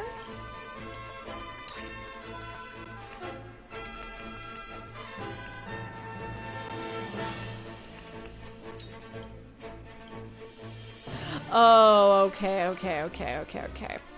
I have to like select. I see. This is what I mean by this, the interfacing being just a little bit clunky. So like if I select here and then I try to go to target him, it like doesn't work. So then I have to select bow specifically, and then it'll work. I think it's just getting into the rhythm of it. Hey Zella, welcome back. Masika, sleep well, have a good day. Okay, so we can pick away at these guys. We've got soldier turn after this turn. Let's just polish this guy off. Let's see if we can get him out of the way. This ends now! Yeah, we can! Alright. And then we will maybe... I don't want her to take, like, specific attacks, per se, but maybe up here. I do want to get her just a little bit closer, and we'll face her this way so that if they come at her, we're good to go. Okay, Benedict's a buffer, so Benedict, buff someone. Move Benedict eggs up here. Raise an ally's strength and magic. Raise an ally's physical defense and magic defense. Deal physical damage to a single foe. Raging Beast, what do we have range-wise? Yeah, let's toss that on Roland. Ready for more. Some of the special effects are very good. I will give them that. I like that you get those kind of unique animations so that it does feel like you get, again, that kind of, like, customization sort of thing. Defeat is not an option. Wow, I didn't expect that guy would go around to try and hit him as opposed to engaging with Eredor, who's directly in front of him. Let's try and get these guys out then, if we can, as fast as possible, so that our prince doesn't die. Pink nails? No, I just have my regular nails. I'm good, how are you, Pink? King, it is a great battle. How's everybody enjoying the music? The music is so good, King. And thank you, we are figuring it out. We're sorting through all the systems. Thank you, everybody, for bearing with me as I'm like, and then if I do, no. And then one more. No, not that one. This is literally me playing strategy games on my own, too. I sit there on the couch, like, and then I try. Oh, yeah, dang, that won't work, huh? Okay, and then over here? No, no, no. We must think of a greater strategy. A triangle strategy. Oh, Pink, I hope it went okay. I hope that whatever they're doing tests for, they're able to find something that'll help. Okay. Yeah, let's do delayed strike. I'm feeling that. Let's do delayed strike. And get this man out of the way if we can. And at least have him delay a turn. Whoa, that did a lot of damage to him, huh? Okay. Hey, Mimolo, good to see you today. Mimolo, how's your Sunday going? Oh, a lot of bad things have happened. Oh my god, a lot of really bad things have happened. What do you mean there's more guards coming in from the rear? It's the prince! No! Seize him! No! Quickly now, before more arrive. Maxwell, we trying! Shall prevail. We trying, Maxwell, but it's a rough time right now. Okay, move up here. How far of a range does Cure Wounds have? Not far enough. Dang it. I should have had him use a potion. Okay, okay. Well, what we can do... Gosh, if he's still alive. He might not be alive. He might not make it. His turn is coming up, though. Oh, he's gonna be fine. He's gonna be fine. We don't have another enemy attack before his turn. So, we're okay. We're alright. Let's raise Eredor's. I'm gonna raise Eredor's speed. Keep on, then. And then we're gonna keep her here. And then we're gonna move Eredor. And let's see how these guys are doing. Okay, okay, okay.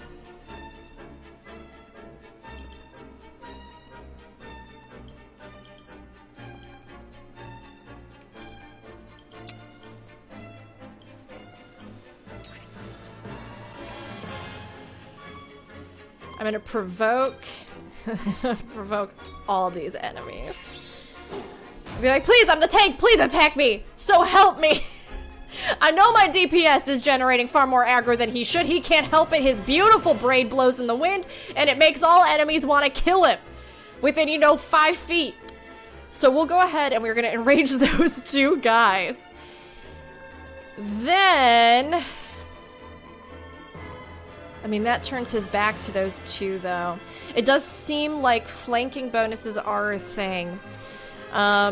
Which is, again, maybe why you can do some of this positional stuff, right? So that way you can kind of negotiate in a way that won't get you front and back flanked, at least. I don't know if the sides have as much of an impact.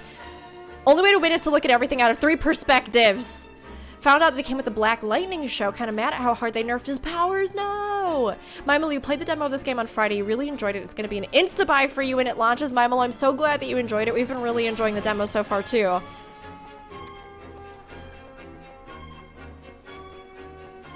See, if the back really does take more damage, it would make sense to position myself so that my back was to my ally, but it's not confirmed yet.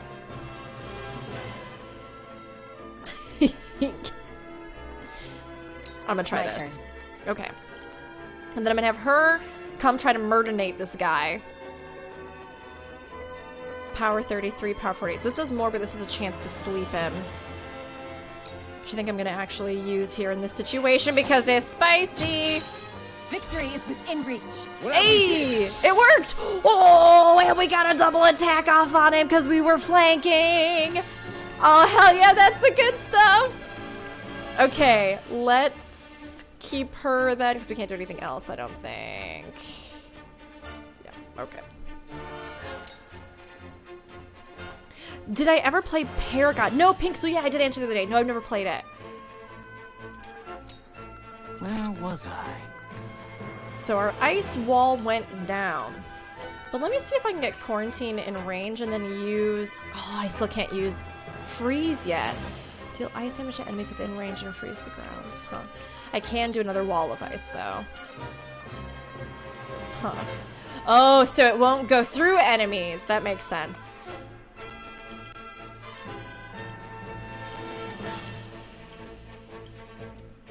And depending on the way that he's facing, it'll cast. That's also interesting. So it's not like I can choose. So when he turns here, he faces that way, which means that I can't orient the wall to cast like in a line. So I'd have to position him back and then create a line there if that's something that I wanted to do.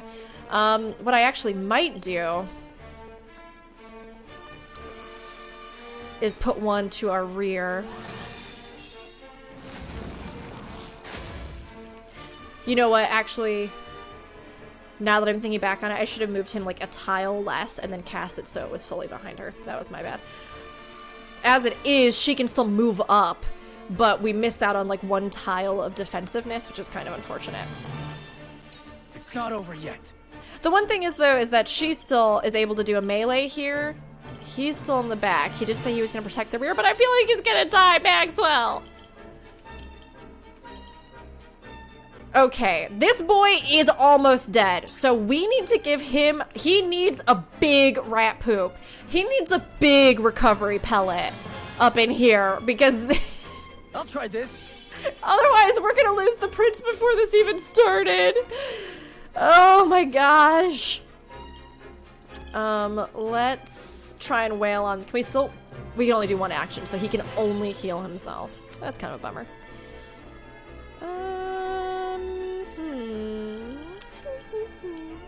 So we try to decide what I want to do. That guy is forced to attack him. So, where we are right now, we still have the aggro. I guess it makes sense that maybe the prince has greater aggro than anybody else right now because they probably have orders to strike him down. I do, though, with him have...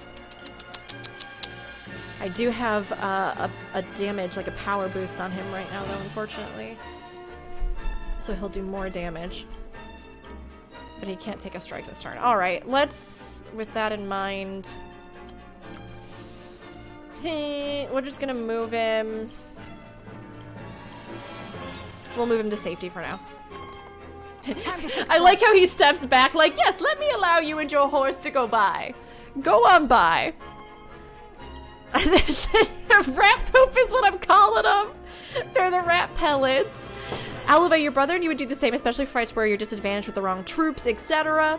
You had a group of friends play it together, and you're coming with a lot of strategies. Yeah, I actually really like playing these kinds of games together and like hearing in, like, you know, what do people think, or how about this? Like, usually when it's just like me in a more relaxed setting, I'll, you know, take a lot of different feedback. Since we are today just kind of playing through the demo, I'm like, okay, let me just go through this, and we're just gonna try and navigate through the combat so we can get a full taste of everything it has to offer, you know?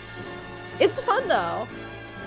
Oh, I meant to tell everybody, Bebop, for the Switch, actually, there is, like, a Myst remaster that came out. Don't get too excited, it's pretty bad. And I don't know how recently this remaster came out, but it was recently just put on the Switch to play.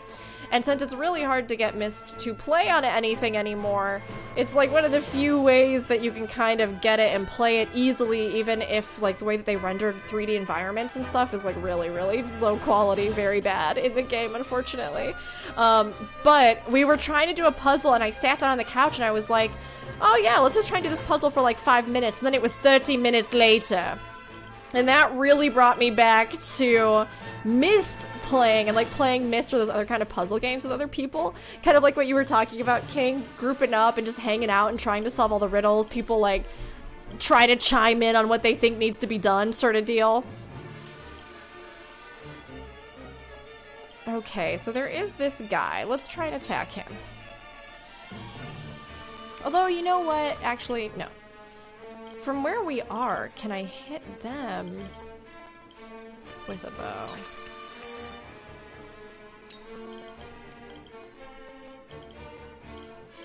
Okay. No, we'll need to move a little bit.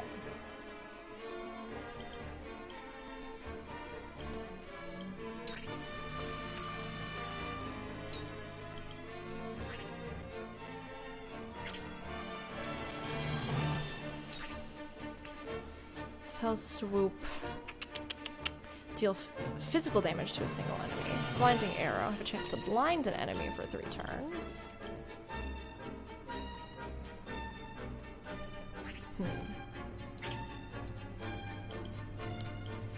Well, I'm gonna try and polish this guy off.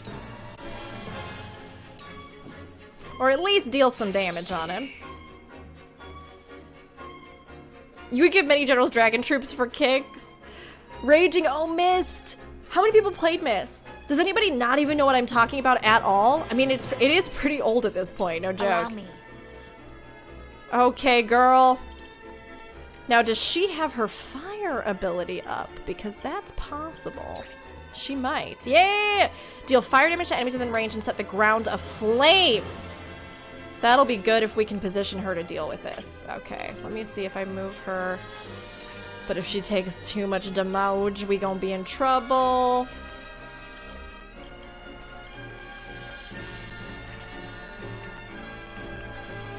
Oops, there we go. So she can hit 2 of them, but it'll also hit our ally. Ugh.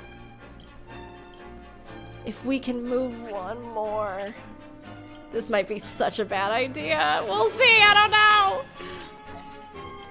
She can move 1 more and then hit those 2. Whew, but not hit our ally.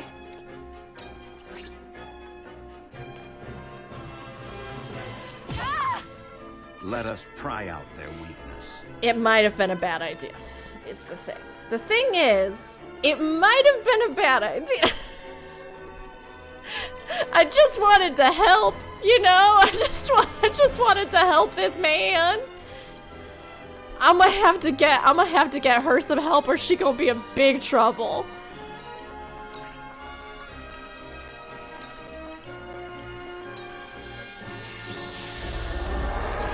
We'll up her defenses. And then we'll keep him angled that way just in case. I shan't hold back. It might have been a bad idea. I mean, this guy really strong, though. This guy is so strong, though. So, it's not the worst idea, and these soldiers just keep funneling in like they're just asking to get...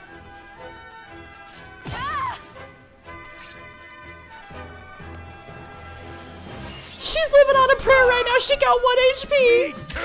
She got like nothing. When choosing an action, an icon will appear over any enemy units that are particularly susceptible to it. Okay. Attacks from behind are guaranteed to score a critical hit. Ah, so that's why you would position your back. Okay, it does make sense, because probably they also get critical hit.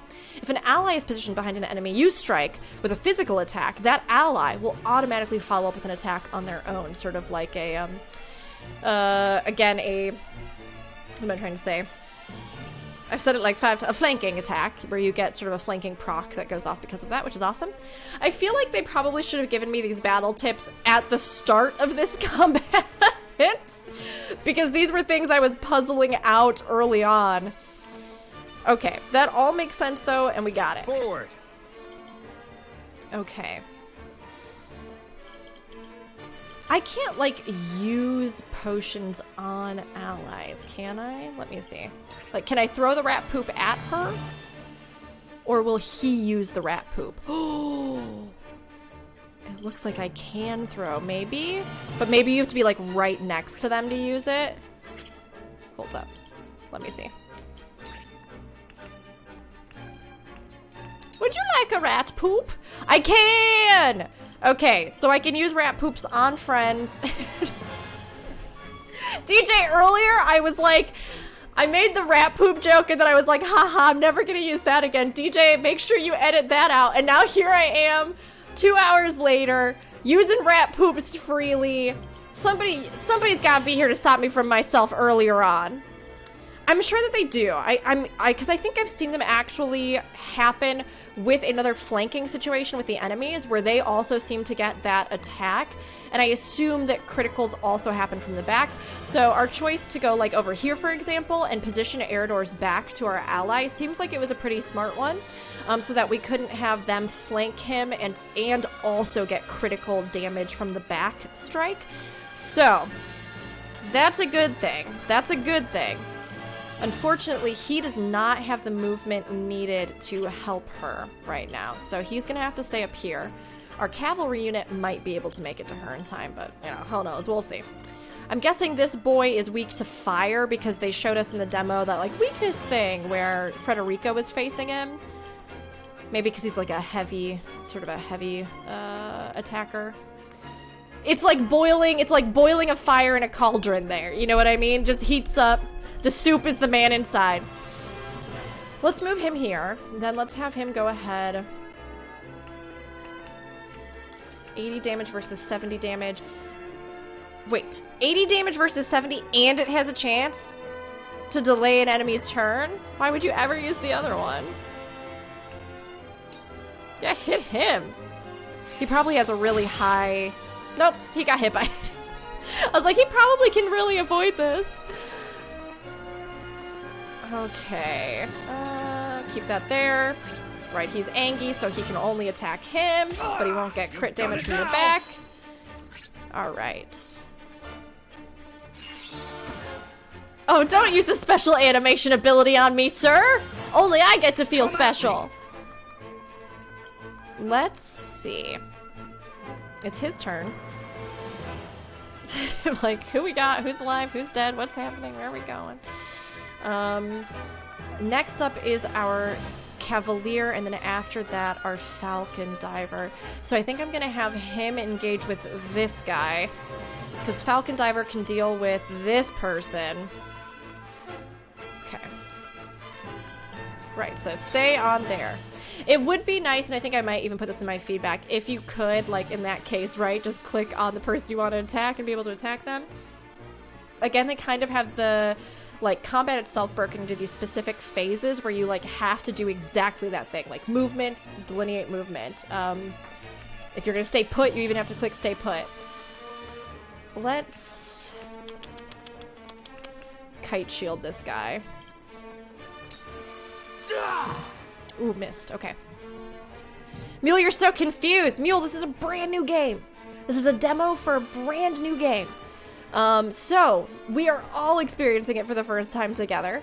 For anybody who might not be familiar with this, this is a demo that we're playing, like I said, it's part of a new series that Square Enix is going to be doing, or at least one new title. We don't know if it's going to be a full franchise or anything like that yet, but it's by the same people who did Octopath Traveler, with a producer who did Bravely Default, and it is a sort of classic 2D tactical RPG that uses, you can see, sprite animations and things like that, right? The idea being that, kind of like Fire Emblem Three Houses, if you played that one, the combat is sort of its own unique puzzle that's kind of a tactical strategy game that you play, and each of these different combats have specific goals, conditions for victories, conditions for loss, that sort of tie into the story or tie into whatever mission we're doing. And in the demo, the one that they have for us here, is that this group is trying to flee the city after, you know, the royal family has been attacked by this evil villain. And we're trying to flee with the surviving crown prince and flee across the bridge. With that, each of our characters are in a turn-based order here. So you can see down below the sort of turns with each of them. As turns go by, they generate various action points that they can use, which are what those little, like, yellow cubes are. And each character has their own amount of movement, speed, skills, special strategies, etc. that they can use to help you sort of take strategic control of the field. So when you're looking at these cubes on the ground, right? This is showing me right now the various areas that I can move to, which is why you can kind of see these little lines that are like the line that's sprouting out from my character. The red lines that are pulsing towards me show me which enemies would be in range and could possibly be provoked to attack me by moving there. And then when I go into the different menus from there on out, I'll have different options that I can use for each character. And it's sort of the idea that we're trying to, you know, wage a war on multiple fronts here, right? So we've got these guys in the rear, so we're sort of putting up barricades so that they can't, you know, they're kind of hindered as they progress up. We've got these guys in the front and two archers up top, which means that we're going to have to deal with the fact that they have height elevation and advantage on their attacks on us, and we're going to have to figure out how we get people up there to deal with that.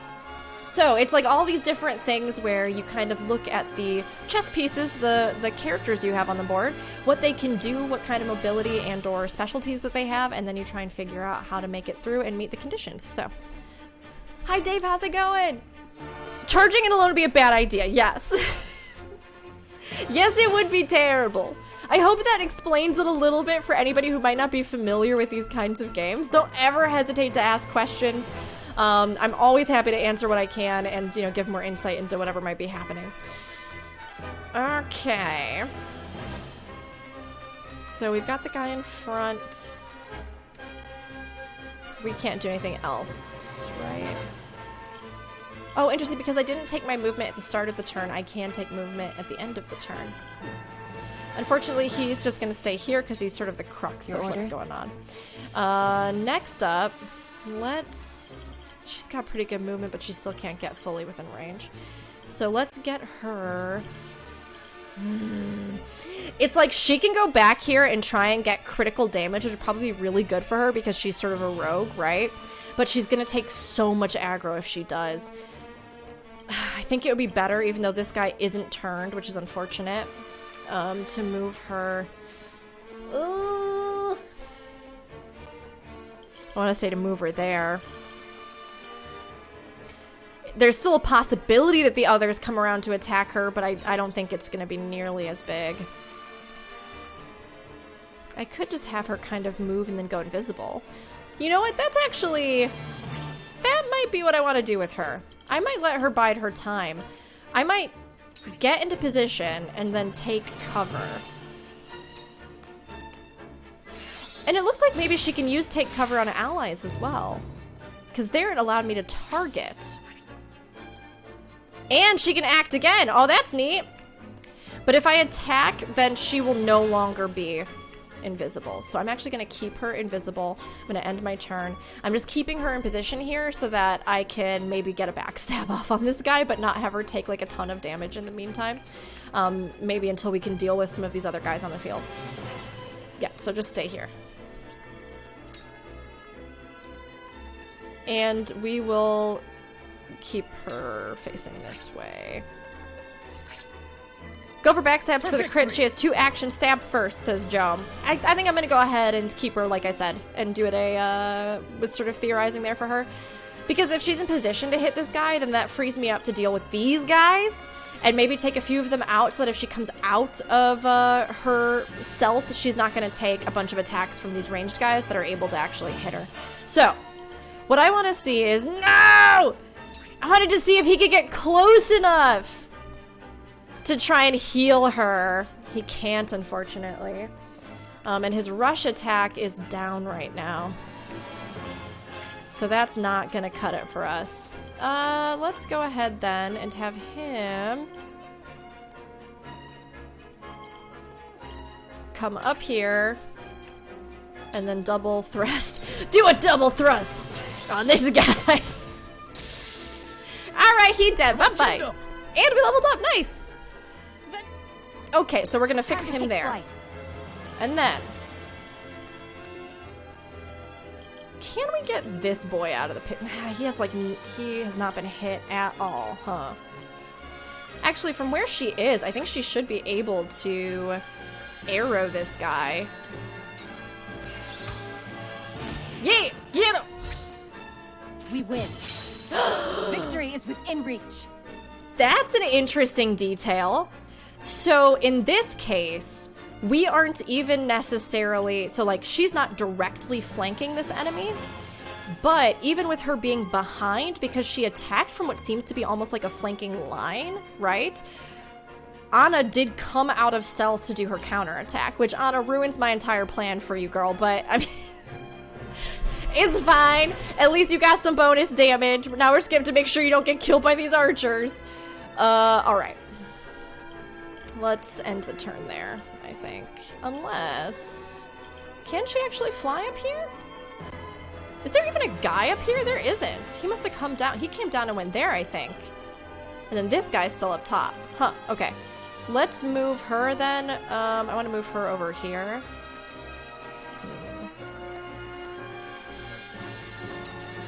Sure. And we'll face her forward. Because I want to get her up top to deal with the archer on the other side, so I'm just going to take the risk at her possibly getting targeted.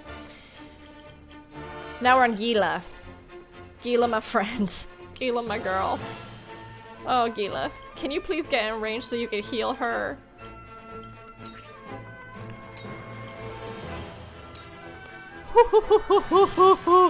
Oh, I'm so glad. She had, like, no health. I took a risk, and it meant that she might die. Now, to work. Okay, Ice Boy. How are these two looking? They each have 100 health. She is in so much trouble. I mean, to be fair, he real strong. Maxwell's real strong. But still. Let's... From where he is right now... I might put this wall of ice back up. Can she move? Can you move through enemies? You probably can't. You can move through allies, but I bet you can't move through enemies. I wanted to essentially give her something that she could retreat behind, so with our turn order here, she will be able to move, but I don't want to box her out of being able to move to cover. So I think...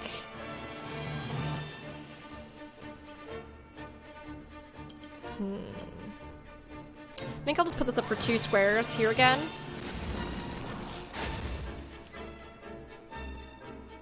And then we will keep him where he is, face that way just in case they attack. I shall protect you. Please protect me, please. Well. My turn. Hit him with your book, girl! There's no mercy on the battlefield. Then what does this friend have again? What can you do? Cane sword. Oh, he has a cane sword? That just dawned on me. I just kept reading cane and not even looking. That's amazing. A true gentleman. So, she still has Bulwark active on her currently.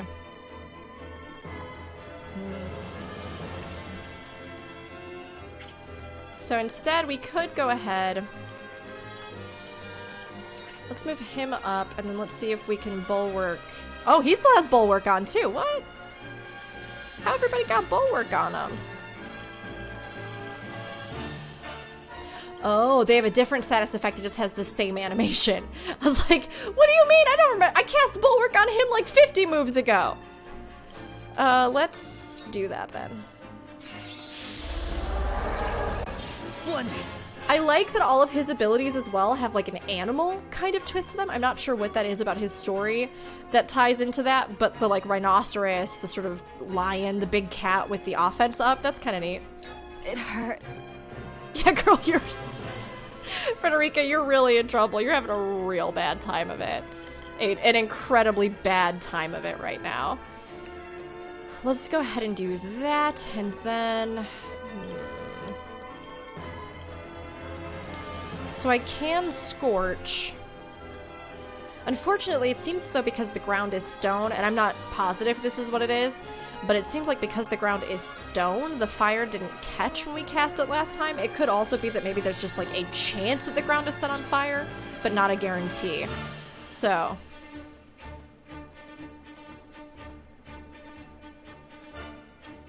it'd be nice if I could, because then I could force them to walk through the flames if they were going to come at her again. Let me see. I can also Tome of Flames and then move. In theory, I think we can, right? Like, hit this guy real fast. Sorry. Let's hope. Well met. Yeah, get him! Mess him up! And then we can move her over. That makes sense. Stone doesn't burn so well, huh? Now you're getting a Full Metal Alchemist vibe from the music. The music is good. Well, I guess we'll see. We'll see if loot is something that we get even if we don't run up to claim it. I mean, he's right next to it, so he might be able to claim it, but we don't actually have control over Maxwell, so. Okay, Eridor, let's do this. Take this archer down. Oh, we still have this guy. I forgot this guy was still up. I guess take this guy down.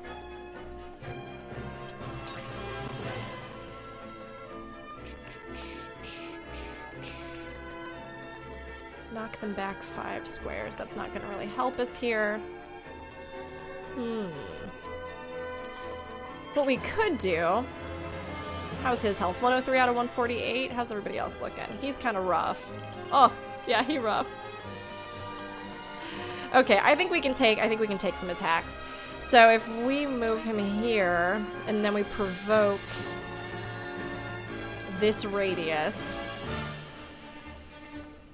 The one unfortunate thing with that is that that's probably going to force... Let me see really quick.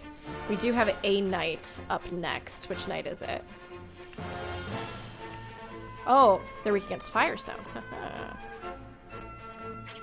Let me see real quick. Okay. In theory, we should be able to backstab him before he turns to attack our main guy. Our tank here. So let's provoke here. Unless he turns at the provoke, which is he does, dang it! I was hoping that the provoke would force him to turn. Or maybe he's not. Hold on. No, we're good. I think he'll turn after this to attack him. Alright, let's just stay here. We should have actually angled him so that his back wasn't to that other guy, but hopefully we can kill this guy before it becomes a problem, so we'll see.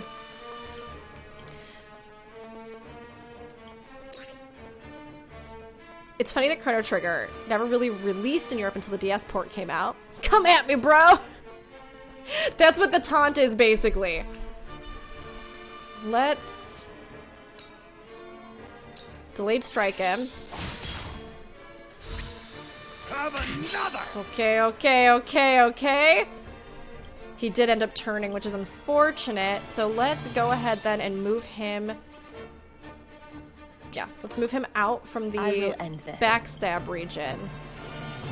Get her into the backstab region. And then we should have 2 attacks with her. 33 or 48. Let's just try and hit him with as much damage as we can. You're wide open! It missed! For life. Look at me learning. But they both leveled up. Proud of you two.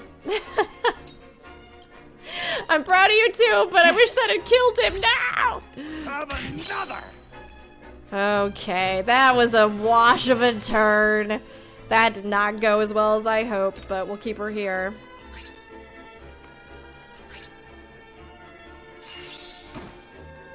No. Right, she takes extra damage from arrows because she is an aerial combat unit. Nick is like, look at me learning. Does the frozen ground give you a penalty or something? I figured it might like cause a chance to slip, but I didn't think that it might cause like a penalty on like possible chance. Oh, I see. Movement cost 1.5. You take a minus 30% to hit. Ah, thank you for drawing my attention to that. I had not been looking up in that corner. Okay, that's smart. Thank you. Do you like how crisp they made the Saga Frontier character models look in the remaster? Didn't get the PS port here. Game art style. This game's art style reminds you of Saga Frontier. Definitely draws a lot of inspiration from a lot of classic titles, which I love. Sprite animation has so much charm. It has so much to it that I think the more you play games in that style, the more you start kind of seeing that heart, that kind of, I don't know, personal touch that can go into sprite animations and creations. My one critique that I've mentioned a few times, but my one critique with Octopath, at least compared to things like Chrono Trigger, right, is that a lot of the sprite animations, idle animations and things like that, don't have a lot of variation or personality from character to character in Octopath. Many of them have just kind of the same sort of standard generic movement, or even the way that they walk and stuff is pretty much the same. And it seems like at least here, unfortunately, it is kind of the same. You can see everybody does the same kind of like battle hover kind of thing, as opposed to having their own little unique animations. But they do have some special effects and spells and things like that that really do give, I think, more of that flair, just in a different way. It'll be fun playing as Fuse, the doofy ranging police detective. Alright, so we've got Horseboy. Alright, Horseboy, I really want to get rid of this man. I want to get rid of this shield bearer so bad. So, can we deal with him? How's this guy's health? He hasn't even been touched yet. We do have Mage coming up next. Ugh, let's just get rid of this guy. Let's get rid of this guy. We can move him here. We can double thrust. Please hit! Hey! Yes. And the critical damage. And, you know, just a little bit of an extra sword swing to add insult to injury. Why not? Time to take flight. We'll just put that in there too. Why not? I'm gonna have her, let's see, use this large pellet. This large healing rat poop. Favor us. Ooh, we learned shadow stitching arrow. That's cool. All right. Now, unfortunately, she can get here, but she's gonna take extra damage from this guy.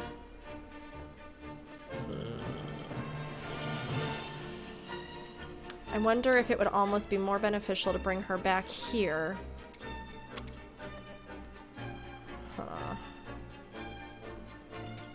Because I assume almost anybody else can go up this ladder. It's not like we, need to navigate with a flying mount in that area, you know? Kind of fun that she can go all the way down here, though, too. That's awesome. Yeah, let's go ahead and we'll bring her back. Oh, I meant to turn the other way, but that's alright. His name is Hoover. I shall protect you. But he ended up getting named Fubar. That's amazing. That's amazing! Let's move her there. Let's have her heal this friend. Much appreciated. Wakolo, hello, how's it going? How are you doing? Okay. I shall try my level best. Then let's get him... Can you do anything? You can cane sword. Does what, 48 damage? Could be worse. How much health you got? 157? Oh, he fine. Put your butt up there and hit that man with your cane sword. You're not gonna die if you take one hit. I like that his sort of class is called strategist as well. That's fun. Grows deeper. Yeah, keep Time returned for this some way. research. Then this guy is still very much alive. I think that his attack, though, Tome of Ice, right? It's a 1-1 range. That stinks. We could use Firestone. It looks like you can throw that. This guy's weak to it. Well, what if we move him instead up this way and then use Firestone? Just throw that rock at him. Hey, we did it! We literally threw the rock! We were talking about that earlier, doing ranged attacks with rocks. Can I just take that? Will I get the loot if I just pass through it, kind of deal? We're still trying to figure out how the loot system works exactly. Can't remember seeing Chrono Trigger until the DS ports came out, and reading on it doesn't look like there was one unless you overlooked something. The DS port of Chrono Trigger? Yes, there is one. There is one. And it had actually fully animated, like, anime-style cutscenes, which is kind of notable because the same guy that did Dragon Ball also did Chrono Trigger. So the art style in those cutscenes, and even like the original sprite designs and things, it looks really similar to the sort of Dragon Ball style because it's by the same person. Stone Throne's all the rage in Final Fantasy Tactics. Seems like it is here too. Can we get... Hold up. Oh, we can't get behind him, unfortunately. But we can... I'm just trying to see if there's like a specific way you're supposed to pick up this loot. I don't know, we'll figure it out. I need my loot for my 1-hour demo! Let's slumber stab this guy. You have the DS one. I got you. Yeah, until then you had to emulate it. I struck true. Oh, whoops. Then let's go ahead and, since we get a bonus... Nah, you know what? Don't play it safe. Kill that man. This is the end. Get him! Follow my lead. Whack him with your stick. Nailed it. Proud of you, too. Forward! I have him go there. What happens if I end my turn there?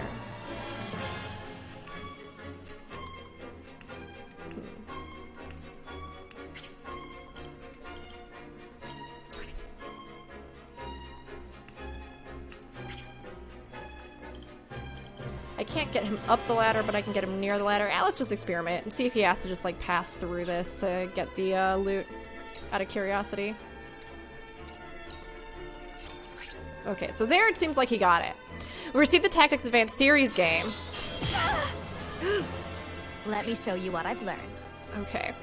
You messed him up.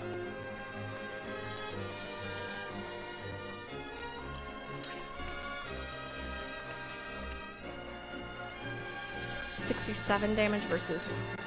Okay. She'll get herself with that, though. Or she'll get her friend. Ugh. This is not ideal!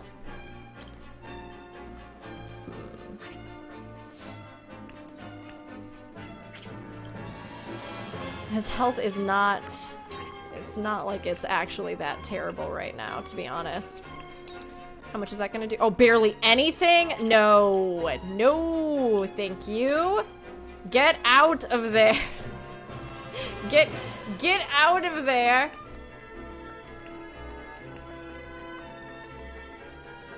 And use a small pellet. For myself. This power will protect us. Right. Reika! Hi, it's good to see you! Come at me!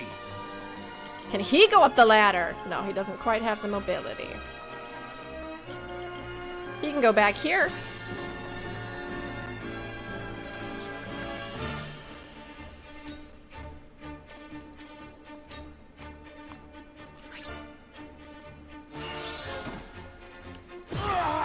Oh, that ice arrow, though! Charge! Can you get your horse up that ladder?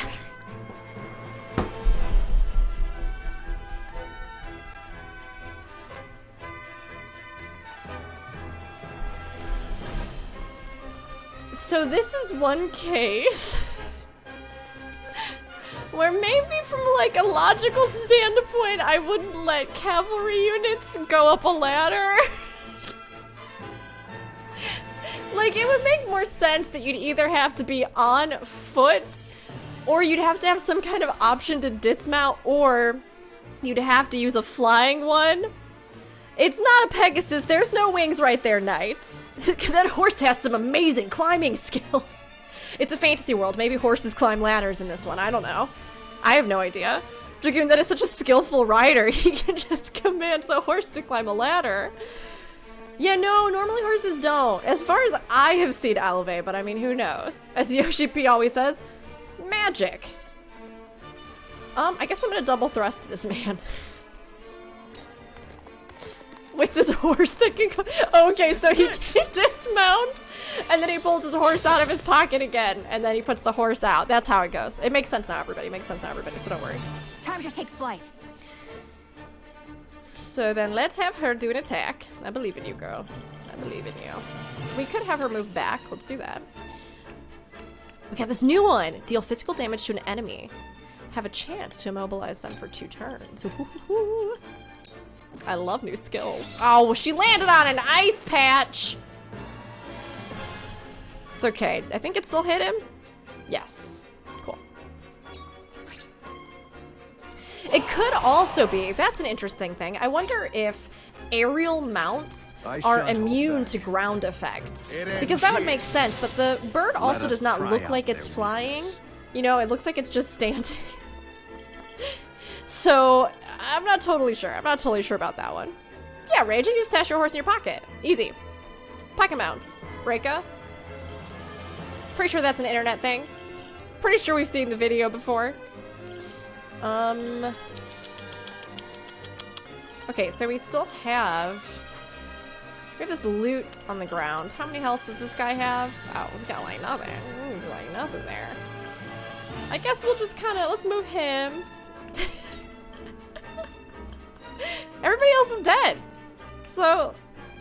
Oh, you know what? I know what to do. I know what to do. I know what to do. Because we do need to open this gate, right? So let's move him here. And then special, open gate. Oh, I wonder if you move to an adjacent tile with the loot, you can use a special action to then pick up loot bag. I bet you can. I bet you can. There's a part 2! Don't let them escape! Capture the royal family! Kill any others who stand in your way! Protect the prince! This has been an incredibly beefy... No matter how many come, our blades will keep them at bay. An incredibly beefy combat here. We're on the bridge already. Very well. We cut our way through. Now, one thing to note, though, is that I do think that this is the exact same dialogue that played in the first portion, which is kind of unfortunate. You'd kind of hope that they would have different dialogue here. Quietuses do not use a turn and can be triggered instantaneously. So these are the sort of special things that we discovered when we were in the camp that you can kind of use whatever kudos are to then get these special actions. A single quietus can be used only once in a given battle. Okay. Sort of like ultimate moves or like some kind of special skills you can use. Alright, so let's face him that way. Let's... Can she can't actually really get up there. Okay, well, let's move her here, I guess. And I'm gonna go ahead and take her cover. Alright. I'm just kind of trying to prep for our, like, forward movement here. She's not injured, so we don't need to worry about that, so let's go ahead. And we'll just face her that way. Cool heads shall prevail. I do want this loot, though! So there I'm at an adjacent tile, but I don't actually see something pop up about getting loot. So let's just go ahead then and... Are there more from behind? Oh, dang, there are. Okay, we're gonna cut our losses. We're gonna cut our losses on these loot bags and hope that they show up at the end of the encounter. Maybe the idea here is that, like, if you pick up an item while in combat, you then immediately have access to using it. But if you finish an encounter and you didn't pick up all the loot bags, maybe they show up as, like, on your rewards list afterwards. Maybe that's what they were kind of trying to say. I'm gonna hope that's that, because we need to push forward and get off this bridge. Okay, let's go back. And then let's bring her as far up as we can. Is anybody still hurting a lot? She could use a heal. RC, yeah, it's going great. Whoa, it's way later than I thought it was. Holy cow. Can you, I'm out of curiosity, can you save in combat? In some games you can, actually. Holy cow, we've been going for way longer than I intended to. Synth, I thought it was gonna be 3 hours too, but to be honest, this combat has been really long. We have most of the playthrough has been this one single combat, which is pretty wild. Let's go ahead and we'll move him up, and then we'll do a wall of ice. You know what, I'm gonna actually move him slightly differently. Let's bring him up here, and then we're gonna do wall of ice. And just kind of get this up there. Did they have archers? From where shall we strike? Yeah, Raging, it's actually a really, like, maybe 1 hour if you, like, already knew everything about the combat, and if the combat was tuned like, I don't know, to a more normal difficulty, because they did say they cranked it up, but figuring out all of the systems of the game and everything else definitely can make that 1 hour much longer. Out of curiosity, so like Feist or anybody else who has done the demo, is this combat the bulk of it? Like, when we get through this, are we at the end? Or is there, like, are there other encounters and other stuff that happens after this? Faye, you don't think that they called this a 1 hour demo? I think they did. I think when I was in the shop, I'm trying to remember where I got that from. I feel like when I was looking at something or an announcement about it, it said there's now a 1 hour demo on the actual, albeit 50%? Okay, alright. And there's more content after this battle. I mean, I'm glad. It's nice that there is more, for sure. That is really nice. Let's go ahead then. If we're just trying to push up, we can't just keep dealing with all these guys. I mean, Maxwell did say that he would try to intercept all of them. Unfortunately, I think Maxwell's about to make an honorable sacrifice. Sorry, buddy. We'll move him up here. We'll just start getting people in position to move forward.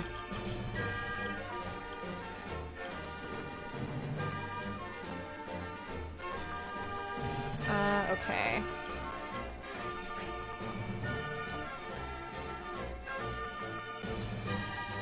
Hey Tiffany, how's it going? Gru, I am on PC, but this is actually a Switch exclusive. So I'm using various devices so that I can play it here on PC.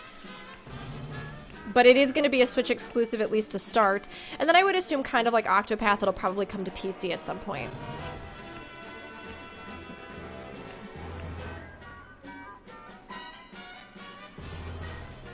Okay. Oh, Tiffany, you got it? Are you okay? How are you doing right now? How are you holding up? I want to get him to kill this guy. So let's just hit him again. Fingers crossed it just takes him down. All right. And then we'll use our movement and we'll push forward. Take that horse down that ladder. Back it right up. This battle is ours. All right.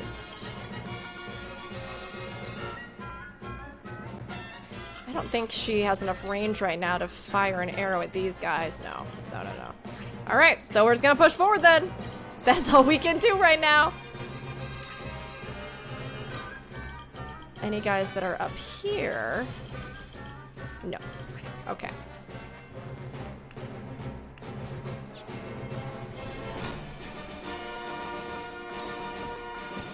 Come at me! Remains in the ICU on a ventilator? Oh my gosh, Tiffany.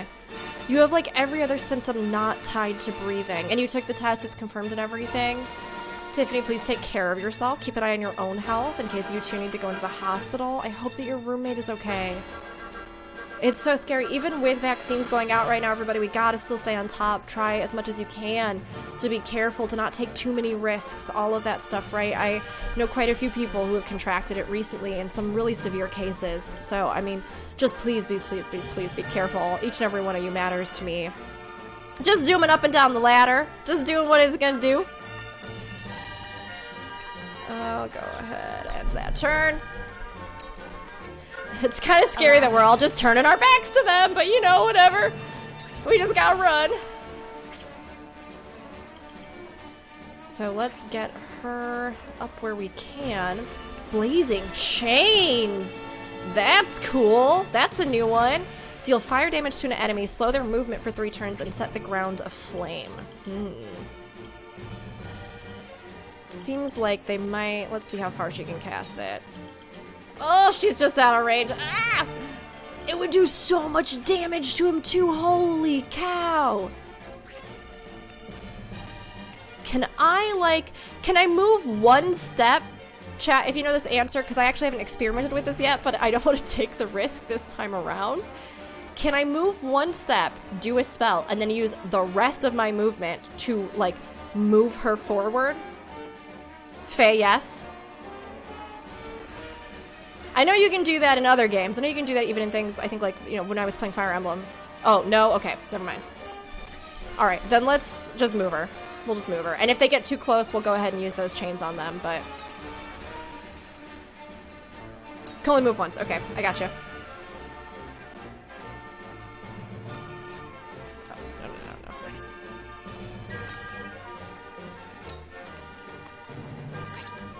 And we'll face her that way so that she can kind of cover their backs a little bit there. Oh, right, you're right, Ulrich, you're right, it's a night feature. That went well. I mean, he's so strong, he's fine, we don't need to worry about it. We don't need to worry about it. Anna's still stealth, but that's okay. We just need to get them moved up. Actually, you know what? I'm gonna risk it. Hopefully not make a huge mistake and be sad forever. I'm gonna risk it and just move her and then just do this. There is no mercy on the battlefield. Oh, she's gonna stay. Okay, that's awesome. She stays in stealth unless she's directly in front of an enemy or she attacks them. The movement itself won't actually take her out. Let's get him up front then. And we'll go ahead and we will put that on him. She can attack, move, yeah, or move, attack. Gotcha. Okay, that way. It's nice too because it's just dawned on me. You can also use Ice Wall just to give you something to put your backs to, which is pretty nice. So that guy will engage with me if I move up there. Let's not move too far, but we will come up to this point, and his health is not so great, so let's go ahead since he's up here and give him a recovery pellet. I should have just bought as many of these as I possibly could from the camp before we started. I grow ever stronger. Push back. Here I come.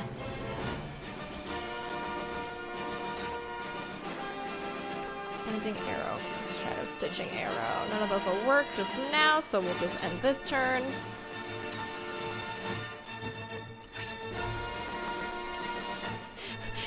He's just still being awesome in the back.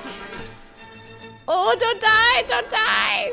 Forward. Okay, that guy just doesn't know what he wants to do, so he's just not gonna do anything. That's a big mood, I understand.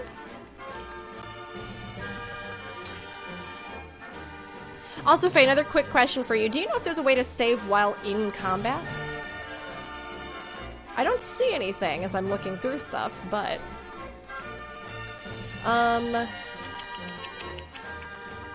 Let's... Okay, let's bring them up as far as we can. Can you get to the menu? Not from what I've noticed. If anybody else has this answer too, let me know. But from what I've been trying to do, it doesn't seem like it. I took another screenshot, nailed it. As you just like push every button. You're like, if I hit everything, will it work? Will I get to... Yeah, plus or minus didn't do it, unfortunately. So I'm guessing no. Alright. It seems like we'll have to probably break this demo play into 2 portions, which is a surprise to me, but I'm excited that there's so much to dig into, which is pretty awesome. Yeah, it doesn't seem like it. That's alright. But yeah, here I was like, oh, it's gonna take us 2 hours max. And here we are like 5 hours later. Okay. We'll just put him up here. I'm just gonna put him up here and then we're just gonna end this turn. Cool heads shall prevail. Okay.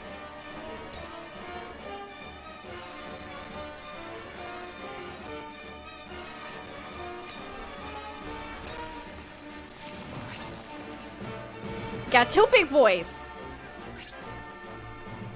They do seem to be vulnerable to fire, though. If they have the same sort of properties as the last one, so that's not too bad.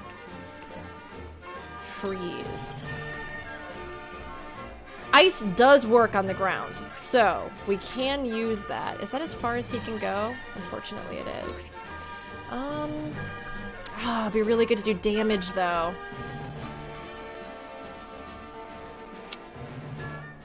He's only got 2 right now. He's got 114 health, though, so he could probably take a hit unless these guys hit really crazy hard. We'll go. You know what? I'm going to go ahead and I'm going to move him up and I'm going to let him wait here because I do want to try when they get in range to hit them with a freeze. So we'll go ahead and just kind of keep him up here for now. Oh, dang. He wasn't facing right. On my honor, Who doesn't put me behind schedule, though? Well, we are very over schedule. The part after this is worth playing, so you're excited for part 2. I can't wait, Faye. Yeah, we'll schedule it. We'll do it probably Tuesday next week. We'll do it maybe Tuesday and hop in for the second part. Okay. Otter, how are you today? You staying cozy? You staying warm in your corner of the world? Again, just trying to get into range.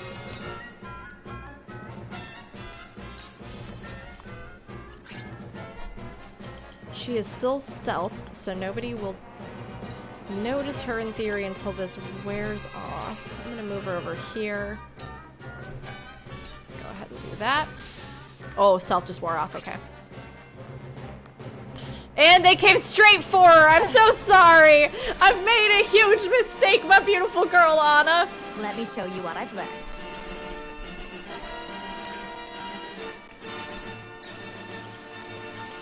Just out of range for blazing again.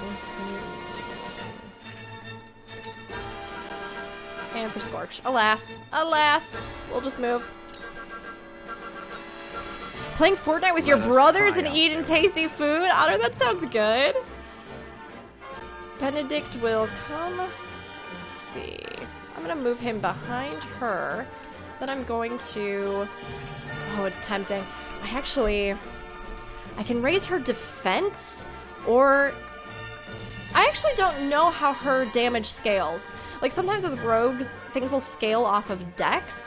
I'm not totally sure if with her, I mean, she is kind of a rogue, but I don't know, like, if in this game, strength is, like, a general damage modifier, or if it's something that's specific to a certain type of damage. Or, like, different type of class. I think I'll go ahead and just bulwark her then. I don't want to, like, waste a turn. We'll see. Oh. Crow, enjoy the gifted sub. Keep flying strong. For victory. All right, it's his turn now. I want to see really quick. Yeah, he is weak to that fire, so that's right, you are. That's right, you are. So maybe then I'll have him... We just got pushback unlocked for him. Deal physical damage to an enemy and knock them back 3 squares. So we could... It gives us some options. We could use that to push back one of these, like, near boys to get them out of the way of the rest of the group. Or we could get into... And we could just get into combat with somebody, right? Part of me feels like, because I have this feeling that heavy soldiers are probably going to be more effective against things like cavalry units, I'm going to maybe move him over here to kind of free up some of the space around this friend. And then... Oh, you know what? Actually, I'm gonna do something totally different. I'm gonna move him here.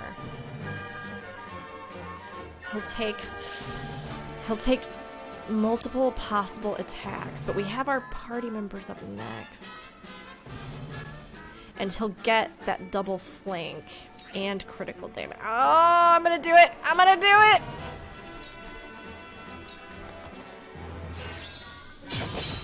I'm gonna sandwich him! You're open. I just hope he dies! He didn't, but he's so close!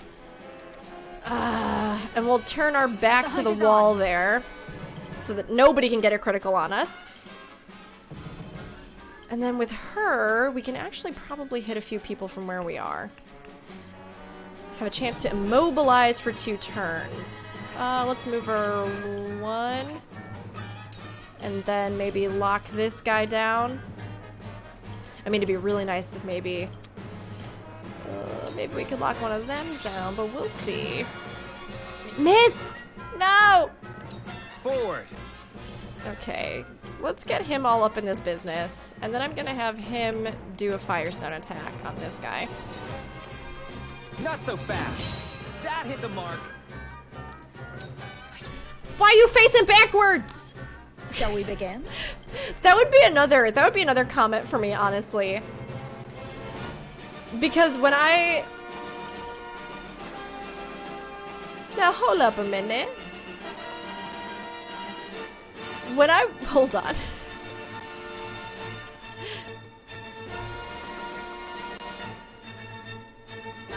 Am I able to turn them outside of combat? Or just him? Interesting. Never mind, never mind. It might have just been a perspective thing. It seemed like he was oriented differently, like he had flipped around backwards, but I think maybe it was just a weird perspective thing. I was like, why is he turning if he's already facing that direction? Let him go to sleep, no worries. Crow, I'm doing good. I've really been enjoying this demo. Thank you, everybody. Normally when we're playing our MMOs, we are, you know, just chatting a ton. But thank you, everybody, for hanging out and chilling while we do some strategy. I know I'm a little bit more focus zone than usual, but I really do like to kind of dig into stuff and sort of, you know, theorize as I go through. So thank you. It's been a lot of fun to sort of demo this, and I hope that people are enjoying the little preview themselves and maybe curious about it. It's free to download right now if you haven't yet, and they are taking feedback on the demo as well. So this is a new Square Enix title that's in the works, and also sort of another project by the group that did Octopath Traveler, and also directed by somebody who did Bravely Default. So there's a lot of different things kind of going on in this one. How are you, Crow? How have you been? Okay, so it's her turn now, so let's just move her up somewhere kind of defensively. There we go. Haste, she can haste. Haste someone, because that's going to be important. Where's our tank boy? All the way back here, huh? Okay, let's then move her... What if we move her here? Can I reach him for haste? Yeah! So that'll give him more movement speed to kind of bring him up with everybody else. We'll get him yet. Knowledge is strength. Learn Circle of Healing, maybe an AoE heal? Where was I? Okay, and then what I really want to do with him is be able to use this freeze effect. So let's put that down. And then anybody that steps in front of our main character up there. Frosty Fetters. Okay, so he kind of gets the same spells as our, as Frederica, but just ice instead of fire. But this way too, if we have the ice in front of him, if anybody steps in to try and hit him from the front directly, it'll cause penalties, which is pretty good. I'm down with that. Let's keep quarantine here.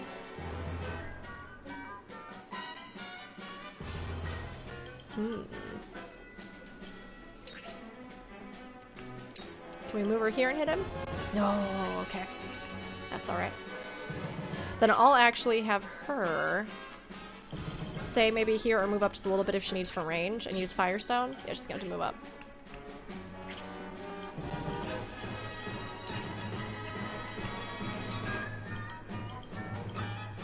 Just out of range still. Alright, you gotta get really up there, friend! Oh, this is gonna be a little bit tough, actually. She's gonna take a lot of aggro. Okay, we're not doing that. We're not doing that. We're changing strategies. We're doing a triangle strategy. This is part 3 of it. We're gonna instead just have her finish this guy off. She'll get 2 strikes at him. He's probably gonna die with 1, but we'll see. Okay. Alright. And then I'll just sort of move her here-ish. She's still gonna take this aggro where she is. Yeah, no matter what, she's got that aggro. Alright.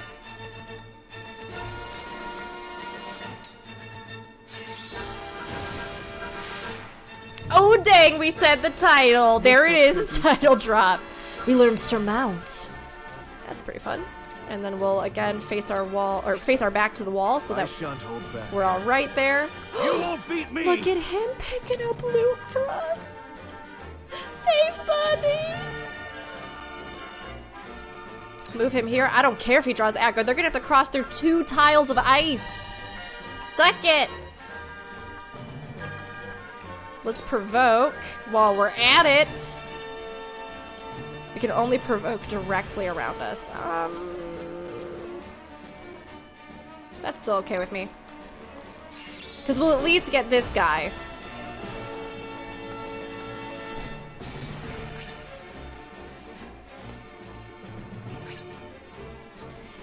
They're nice. Oh, they were nice and lined up. They were nice and lined up for a second. Me too! I see a path to victory. Okay. Let's...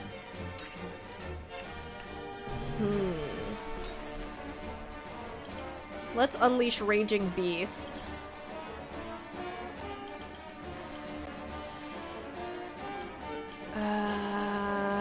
Maybe on Serenoa. Oh, he's just out of range.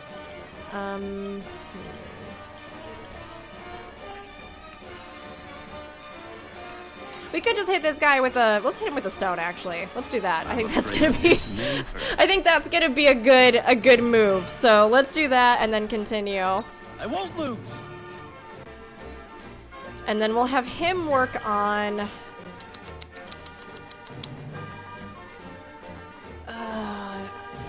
maybe just have him try and strike. Okay, yeah, he can't do. Bring him back a little bit. Push back. Deal physical damage to an enemy, knock them back 3 squares. 74 versus 103? Nah, we gonna hit this man and hope that it lands. Hey, there it is. Scientist, do I know if I'm gonna try Phantasy Star Online 2 when New Genesis comes out? Oh, sorry, Phantasy Star Online 2 New Genesis when it comes out. Scientist, I mean, watching you and Mim play it and like hearing a lot about the game, I have gotten really interested in Phantasy Star Online. I would like to try it. I think really honestly the only thing that's kept me from it at this point is just like matter of hours dedicated to MMOs that I already have in my life. But it hasn't actually been for lack of interest because hearing through both of you, I got to the point where I was like, I am really actually curious to try this one out, so you might see me in it. It's free to download, right? Anybody else play Phantasy Star Online 2? We'll face. The battle is ours. Totally free. Yeah, that's what I thought. Yeah. I'll probably download it and give it a shot. We might do, I was thinking about even trying to do a week sometime in the next like month or so where we try out different MMOs. So I'd be really interested in it. They're getting graphics updates. Ooh. So is New Genesis like the next chapter of stuff that's coming to the game? Or is that the... I know that they were doing something with like a totally different version of Phantasy Star. Nico, you're looking forward to it? Alright, this is our bird lady. She can do arrows. Can she shoot them from where she is, though?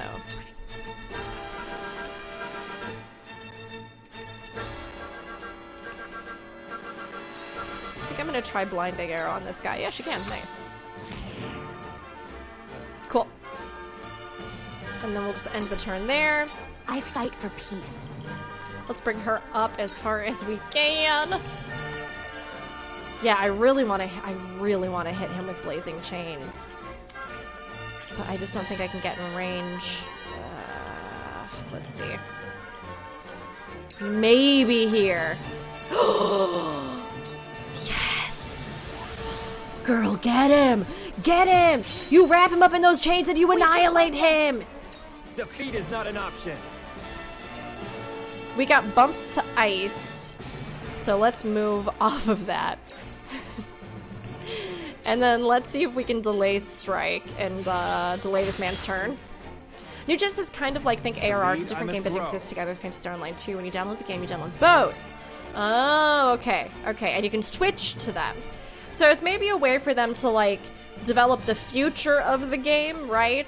But then still have it be tied into the existing game, especially since they just did so much with making it accessible here in the West and things like that. That's awesome! That's really cool! Yeah, let's keep him facing that way. This one guy has tried so hard to catch up with us. I'm gonna have her backstab. I mean, why not? I don't think we have anybody else up there. We'll have to see, though. What is turn out? Move to an adjacent square with a height difference than 15 units. Oh, so you can, like, climb. Like, she's nimble, so she can climb up something. That's interesting. 35, 50. Oh, Iron Dagger alone does 50. We're gonna do this twice. If it hits, it might not. It did! He's dead! He's dead!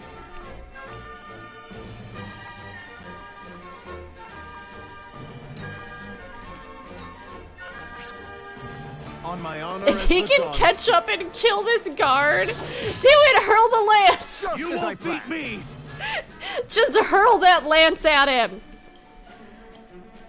We're gonna stay here and we're gonna hit this guy hard. 27 damage. 54 damage, just wail on him. Just kill him. Come on!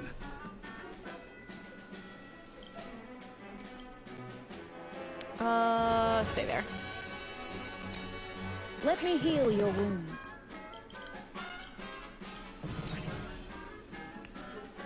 I don't know if anybody needs healing right now. Somebody? Anybody? Eridor could use some. I guess we'll go ahead and heal Eridor. Coville, isn't it? It's very charming. With the sprites and everything, it's very charming. Just in case that guy comes up from behind, I'm gonna turn her to face that way so that he can't get a sort of back stab on it. Let's just see what he can do from here. Frosty Fetters. Yeah, why not? Do it.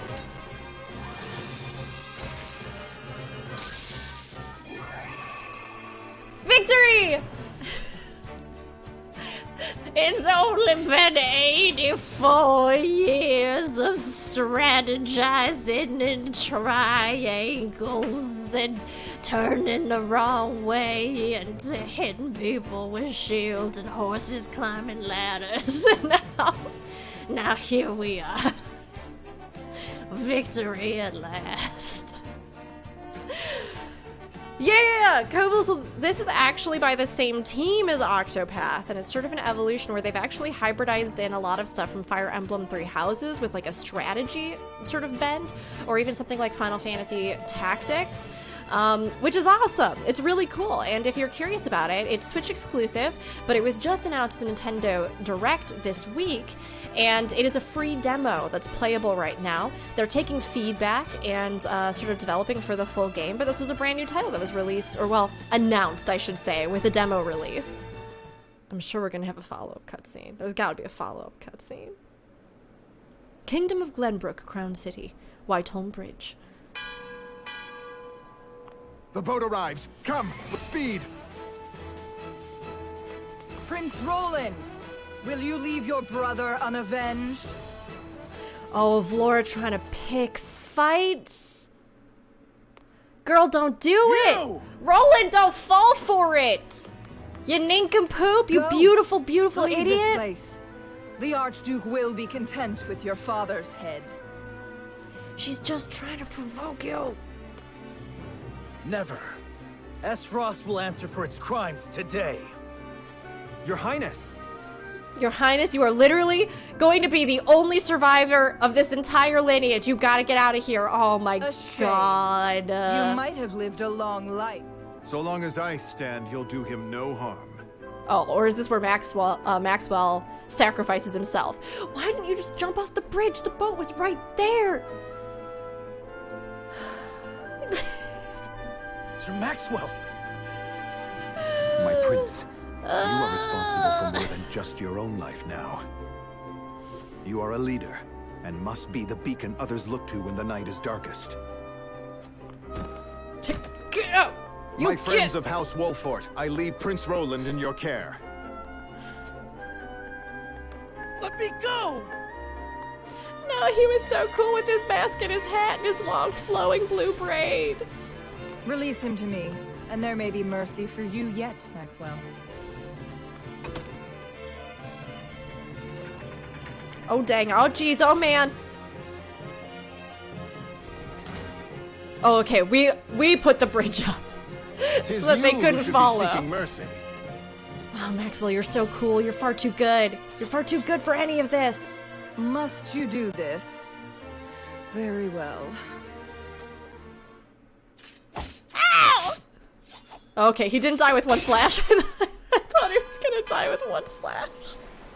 I was like, what is a florist blade made of?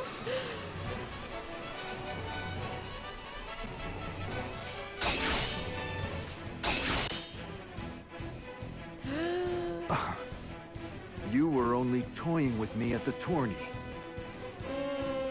Only a fool shows what they can do when the stakes are so trifling. Oh, Flora, you were supposed to be my I could not have wife. said it better myself. She just keeps hurting me more and more, cutting me deeper with that big sword of hers.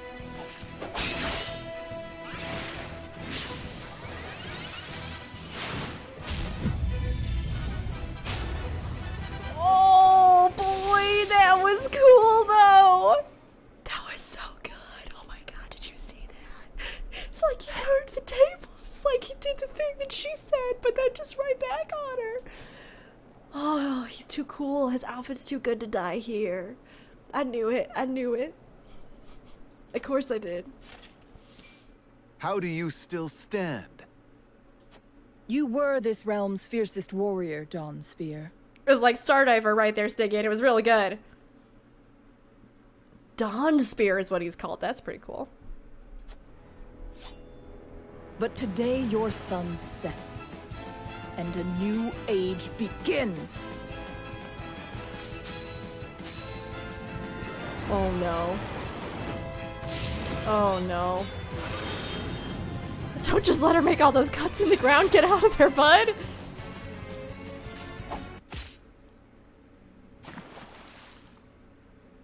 Okay, but he got slashed and he fell in the water. So he's not dead. We all... Oh. No, his mask and his hat just came off, so he's not dead.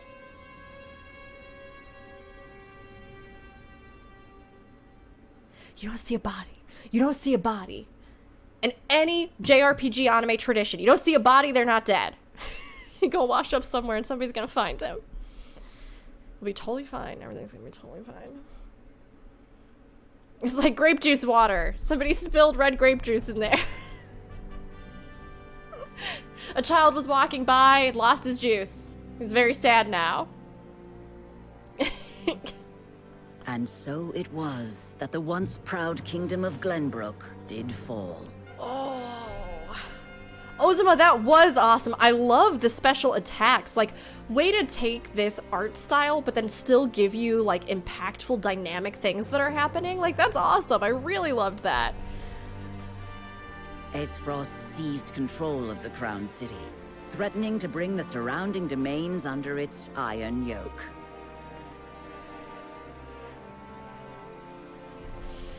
Now the Archduke's army marches upon House Wolfort's stronghold, where Prince Roland is being sheltered by his loyal friends and allies. So those are our lands. Forced hands, fractured bonds. Ah, neat! That's awesome! Okay, we're gonna go ahead and wrap up our part 1 of the demo now. This ended up being a much more considerable hunk of game than I initially anticipated, to be completely honest. So that's awesome. Extra to dig into. Thank you so much for watching. Don't forget to like, subscribe, all that good stuff. It's been amazing getting to connect with everybody here on YouTube. You can also catch me over on Twitch. Usually new YouTube video on Tuesdays, streams Wednesday through Saturday, and a podcast on Saturdays, so keep an eye out for that. It's always a good time in the Bird fam, whether you're on YouTube or on Twitch. I love you all very much. You can find me everywhere at Bird of Chess, pretty much. Twitter, Instagram, YouTube, where we are, Twitch, outer space, an interdimensional pocket in time. Bird of Chess everywhere. That'll get you, me and our community. This is showbiz, baby! Best outro ever done. 10 out of 10. Nailed it.